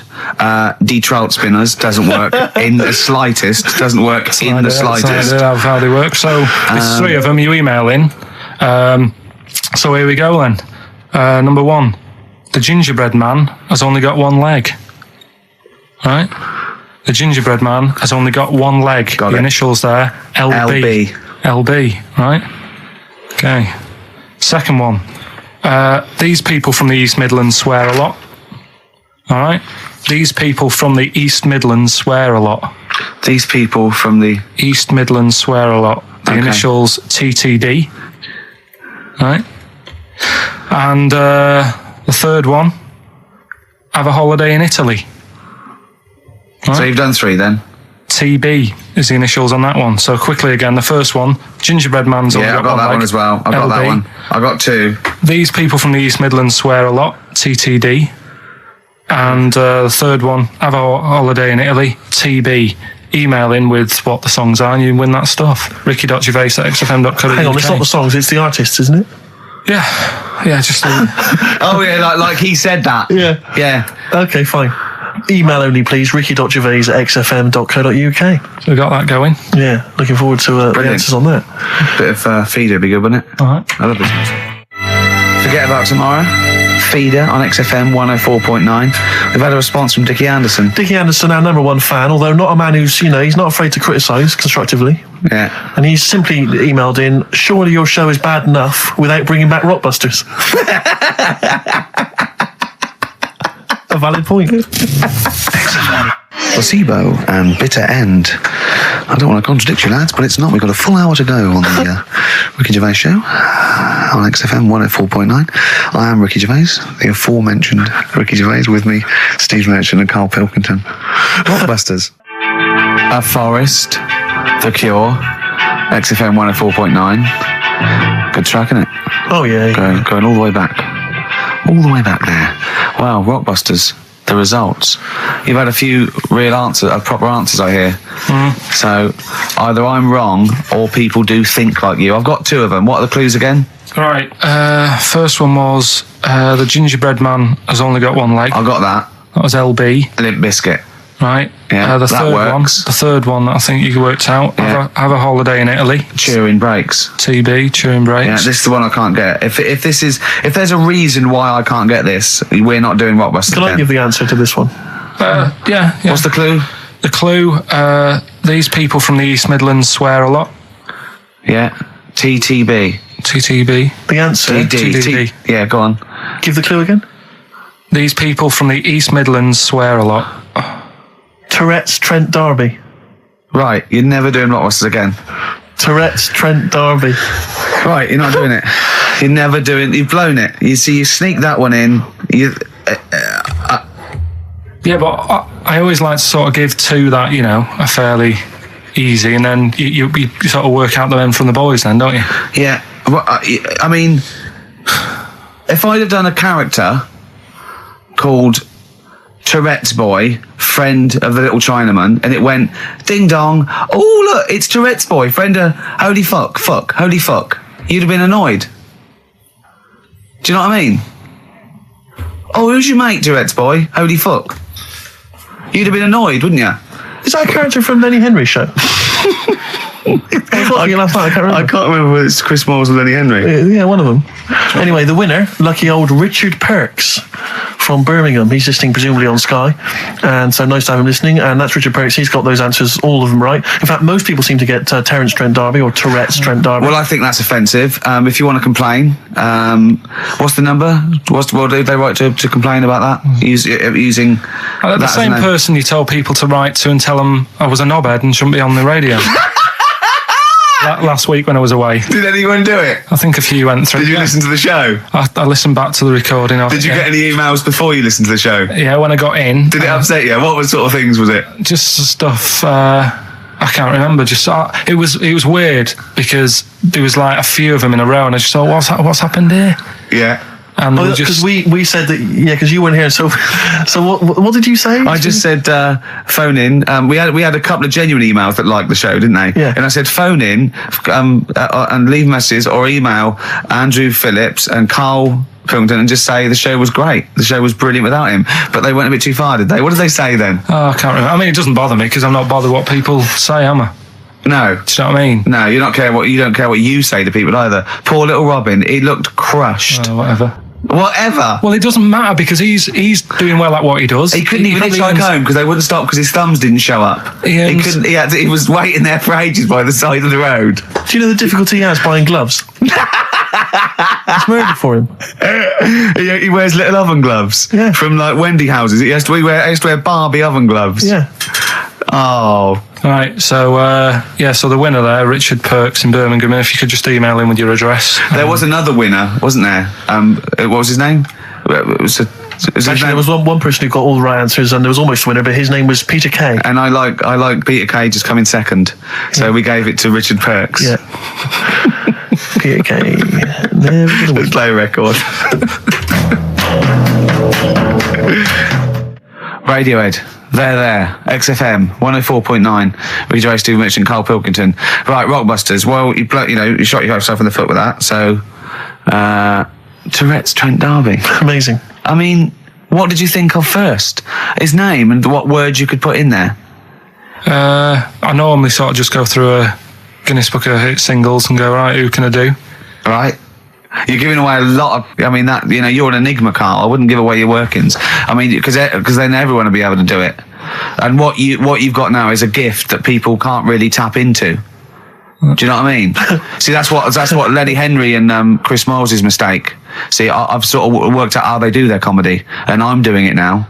Sure. Do you see what I mean? Now that, I'm doing it. I think the only way that people would start to be able to replicate a lot of what Karl does is if maybe they had a severe blow to the head, or they were diving and they came up to the surface too quickly. Ding dong. Oh, I'd like a severe blow. Oh, get lost, David. Oh, let's have some adverts, quick. Right, well, someone who I don't let down, right, are the listeners of this show. Do you want to read out the prizes for Rockbusters? We'll get that one in. Are we not doing Rockbusters again, are we? Yeah. Well, it was a shambles last week. We cancelled it 2 weeks ago. What? There you are right there, Rick. I mean, both you and I, and let's be honest, we're the guys with our names on the poster. I know, It's supposed to be your show. And our faces. Exactly, and yet... We have to be on tube stations with people laughing at us. Yeah, well, they're not laughing at me, right? Wow, I don't know. What do you think people think of the poster, Karl? Seriously? No, I don't want to know his opinion. It's just going to be insulting. My point is this, Rick. He was looking at you. My point is this, Rick. We used to be able to decide what the content of this show was. I know. Now it's him. It's just him. He wants to do Rockbusters. He gets to do it. I know. And it's awful, Robert. Tourette's Trent D'Arby. Not only is that offensive, it doesn't work as a clue. Saying that, have you come up with anything for this week?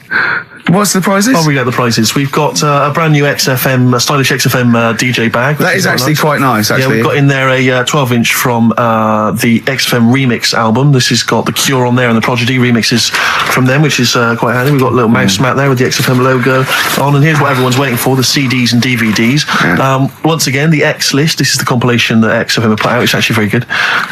Smash Hits, the reunion. Let me see what we got on there. Aha, obviously, Wham, Duran Duran, all your favourite 80s and 90s classics. Another copy of DVD, Steve Coogan's Run DVD. What else is this here? Low Fidelity All Stars. Blah, blah, blah. There's Voodoo House and Ghost Funk on there, Rick. I'm sure that'd be right up your street. And also on DVD, Man Is that Child. with or without Wrecked Train? So yeah, not a bad little selection there, Karl. You've done well there. So go on and do the clues then. Let's do Rockbusters now. Well, I'll bung a song on. And wow, yeah. I love the fact that he was taking the piss out of your voice. I'll bung a song on. Hey, it's Tripe and Cowheels tonight. Now as griddling as gravy. To be honest, Karl, let's be honest. If Ricky Gervais can get voiceover work, do you know what I mean? There's got to be a place for me. Where do you think the place for him is? Well, look, right, you were talking about your face on the poster. It's not all bad, because I read something last night that can help you out. Right? And it's amazing. So we're talking about that. Play a record, Karl. Warren Zevon ain't that pretty at all on XFM. 104.9. I'm Ricky Gervais with me, Steve Merchant and Karl Pilkington. Right, Karl, calm now. The Sonys, they're listening. We've got to win this award. We're just bickering. Right, what's this thing that can help Steve out? What are you talking about? No, we'll talk about that in a bit. What are we doing now? We'll do Rockbusters. Get that up and running. Yes, sir. Get the email busy. Thank you, sir. Yeah, right. Okay. Go on then. Right, so... You know how it works. Cryptic clues, initials. Well, as I say every week, they're not strictly cryptic. It's more, what am I thinking that starts with these letters? Sometimes. Is cryptic a word? Is that a word? Craptic? Because anyway. Oh God. So last week, one of them was these people from the East Midlands can't help swearing. Yeah. Tourette's Trent D'Arby. Tourette's Trent That's D'Arby. the sort of shite we're dealing with to try and get a Sony. Right. So here's the clues in that. First one. And that. What are we after here? The artist? Yeah. The band name or solo artist? It's. I'll tell you in a minute. Okay. Right. Go on. So the first one, the hitchhiker needs a lift, but in something bigger than a car. Go on, what's the initials? VH. Right. The hitchhiker needs a lift, but in something bigger than a car. Yeah. Right. Second one, don't be selfish. Hand some of it out to your mates. Right. The initial there is C. Right. Yeah. Don't be selfish. Hand some of it out to your mates. And the Sure, third that's one. not what is Karl. He's selfish. No. Begins with C. Right. And the third one, the Scottish fellas can't get into their emails. Right. Okay. The Scottish fellas can't get into their emails. Go on then. Right. The initials there, KL. Right. So quickly again, the hitchhiker needs a lift, but in something bigger than a car. VH. Yeah. Don't be selfish. Hand some of that out to your mates. Right. C. This is your last chance, Karl. And the Scottish fellas can't get into their emails. If I hear anything like Wet Knee Houston or D Trout Spinners or Tourette's Trent D'Arby coming out of this, we're never doing it again. Okay? Have you got monkey news for this week? Don't know if I want to do it this week. So just because breakfast do it and that, and just leave it maybe this week. See what happens. See if we need it. We'll see. Sometimes I don't know. Play a record a minute, Karl. I'll talk to you off air. Play a record. Well, what? What's the email address again? ricky.gervais@xfm.co.uk. Okay. Right? That's where the email the answer's in. So we've got to remind you whose show it is. Play a record. All right, Rockbusters. That's what I'm thinking. Straight to it. Go on then. Who's the winner? Right, We've got to do the clues again. Right, the first one was the hitchhiker needs a lift, but in something bigger than a car. Yeah, snappy. Go on. VH. Yeah. Right, that was Van Halen. Hailing a van. Because he wanted something bigger than a car. That's the first one. Yeah. All the tenses are mixed up. Everything. It's just go on. Second one, don't be selfish. Hand some of that out to your mates. That was C. That was share. All right. It's all right. Yep. And the third one, the Scottish fellas can't get into their emails. The initials there, KL. They Kenny logins. Right. That's the last time we do Blockbusters. That is the last time we do it. No. It is. That's the last time. Give the prize to someone. Kenny Loggins. I'm going to give that one to Kenny Loggins. Helen Perrott. She has emailed in, and actually, Helen, I need you to email in your address if you would, so we can send you those goodies, DVDs in the bag and stuff. But who would get Kenny Loggins then? If the clue was good, who would get Kenny Loggins? What did he do? Footloose. Yeah. That famous film about where dancing was banned. Yeah. In that nebulous... Yeah. That's an extraordinary film. I saw it once in America. Like you say, Kevin Bacon in a town where dancing has been banned. I was watching it. It was like if aliens had been watching Earth, but only monitoring us through our TV and films, and then tried to make a film about humans. That's the film they'd end up with. What do they think of Queen the Musical? Because they're, of course, rock and roll's banned, isn't it? In the future. I'm not looking forward to the future, Rick, where feelings and emotions are going to be banned. I can't believe it. Where's our hoverboards? Yeah. Well done to Helen Perry. Is that the last time we do Rockbusters? No. Yeah. Do it again. Yeah, after the break, monkey news. No, we'll play... we'll do a break. Don't know about monkey news. Got some other stuff as well. We'll do monkey news after the break. Band of Gold by the artist who featured in a recent Rockbuster clue, which was, I think, the Jamaican fella needs an aspirin for his head, and it goes, of course, to free the pain. Brilliant. Rockbuster's coming up, isn't it, Karl? We start home now. Get it going. No, let's. I thought we weren't doing this anymore. I know. I don't know what happened. I don't know. I mean, but I mean, we're shooting off in a couple of weeks, so yeah. What difference does it make? Well, we might as well. Now you've mentioned it, it's a good time. Go on then. Right. 3 cryptic clues like the one you just heard there. First one. Cryptic, I like that. Is cryptic a word? First one, my younger brother spotted you the other day. Right, that's the cryptic clue. My younger brother spotted you the other day. The initials JS. JS for the band. Second one, that champagne belongs to the Boxers Kid. The way he looks up, like it's Oscar Wilde. Yeah. It's That champagne belongs to the Boxers Kid. The initials are AM. And the third one, the Vibrators, and the initial B. What? Right? The Vibrators, and the initial is B. So the first one, the younger brother spotted you the other day. I know that one. That's ridiculous. JS. My phone's going. Second one, that champagne belongs to the Boxers Kid. AM. And the third one, the Vibrators, the initial B. So email in, and you win. You can say the prizes later, can't you? Well, I tell you what, this is terrible. I mean, we didn't even say the prizes. We weren't going to do this. The phone's going.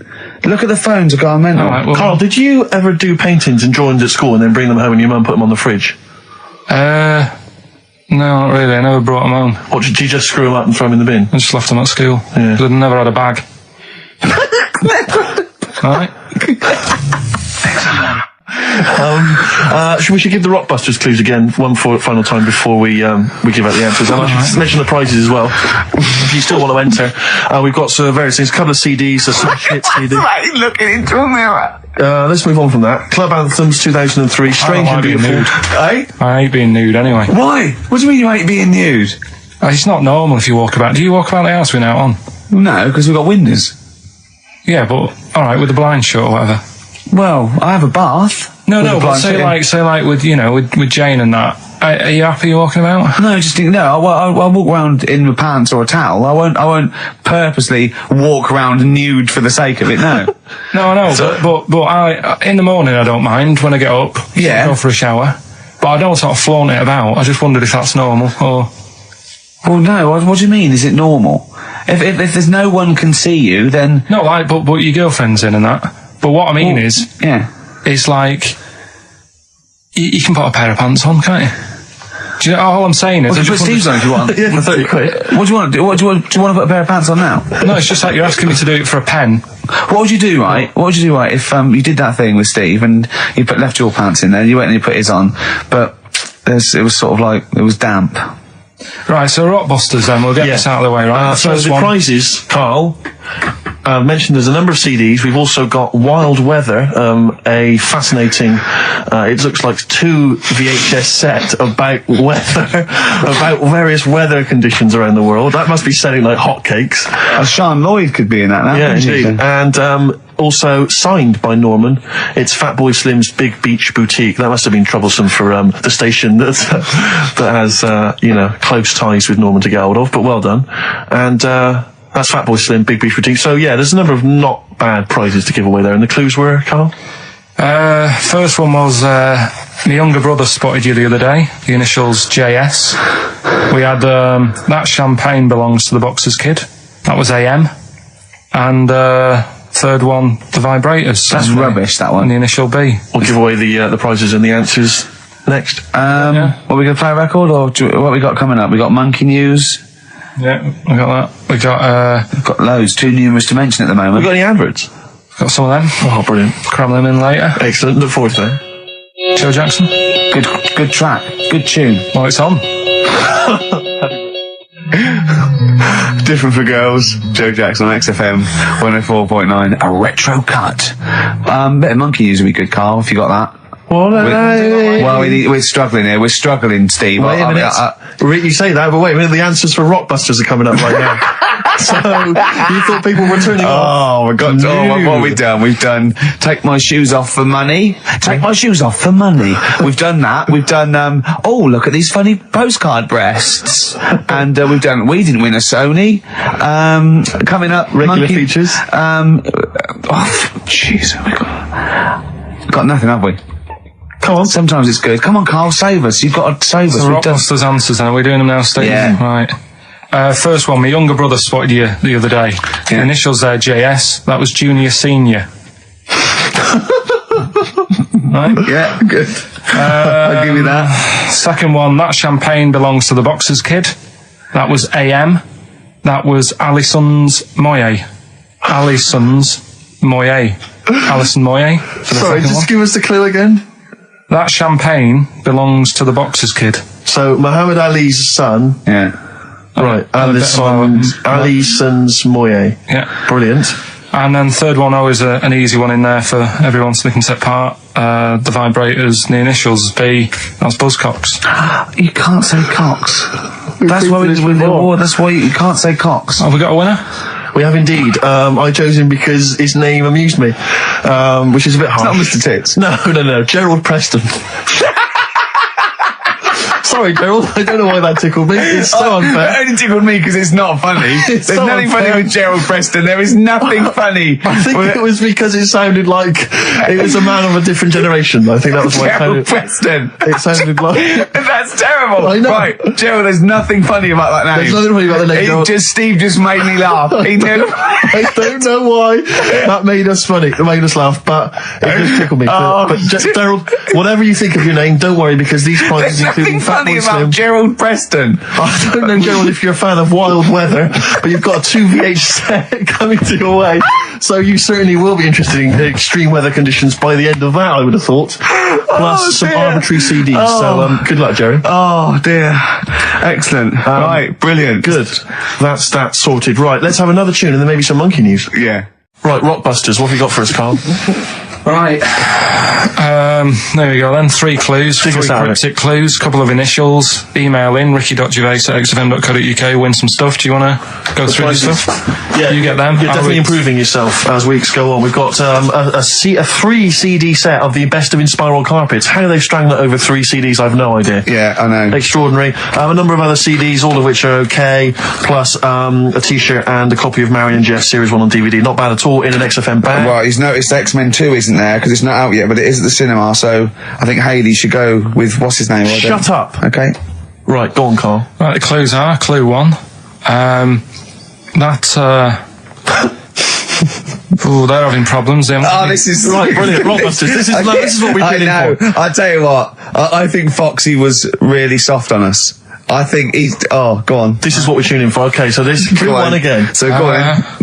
This is brilliant. Come on.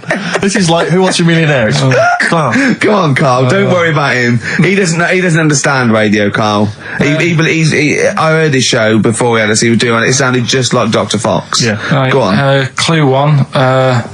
They're having problems. They haven't got any rice. Say it again and say it like it's written down. Right. Say it like it's like you're reading it as opposed to making up as you go along. I know you are, but say it again because all the ums and ahs people think are integral. They're having problems. Do it again. They're having problems. They haven't got any rice left. Different. A cryptic clue every word. That's the matter. I love that. What's the initial? CC. CC, and the clue again. They're having a few problems in that. Because they haven't got any rice left. Different every time. God, that's number 1. Second one, the Geordie fella doesn't know what he's been charged for.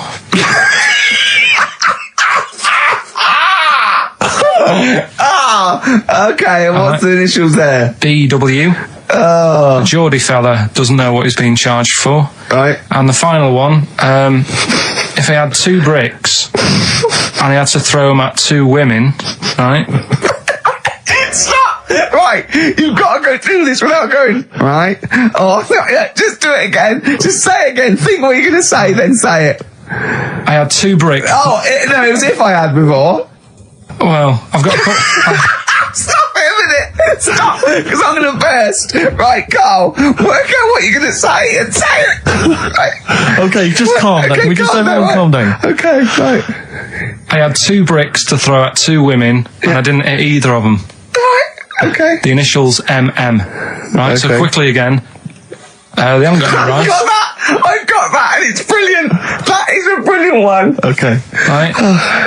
They've run out of rice. They've got problems on their hands. CC. Right. The second one, Geordie fella doesn't know what he's being charged for. Right. DW. And I had 2 bricks to throw at 2 women. Didn't hit any of them. Right. That's MM. Email in ricky.gervais@xfm.co.uk. Brilliant. Play a record. Win some stuff. It's email only. ricky.gervais@xfm.co.uk. Life on Mars by David Bowie on XFM. Right, come on. We're running out of time. Blockbusters. The results in... Sorry. Oh, what a giveaway. Oh, no. Embarrassing.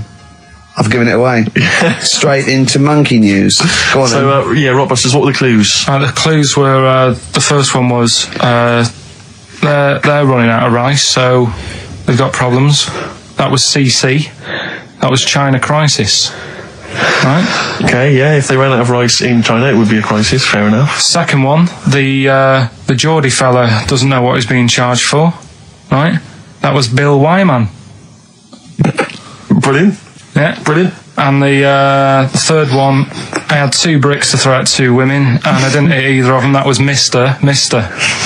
I let him up. Those were all right, those. That's extraordinary. The winner, Gina. I think Gina Ferry. Well done, Gina. And the reason I gave it to Gina is because she's included, and this is a wonderful segue, some monkey fact information of her own. She says, apparently, that the group Chumbawamba got their name from one of those monkeys in a room with a typewriter experiments.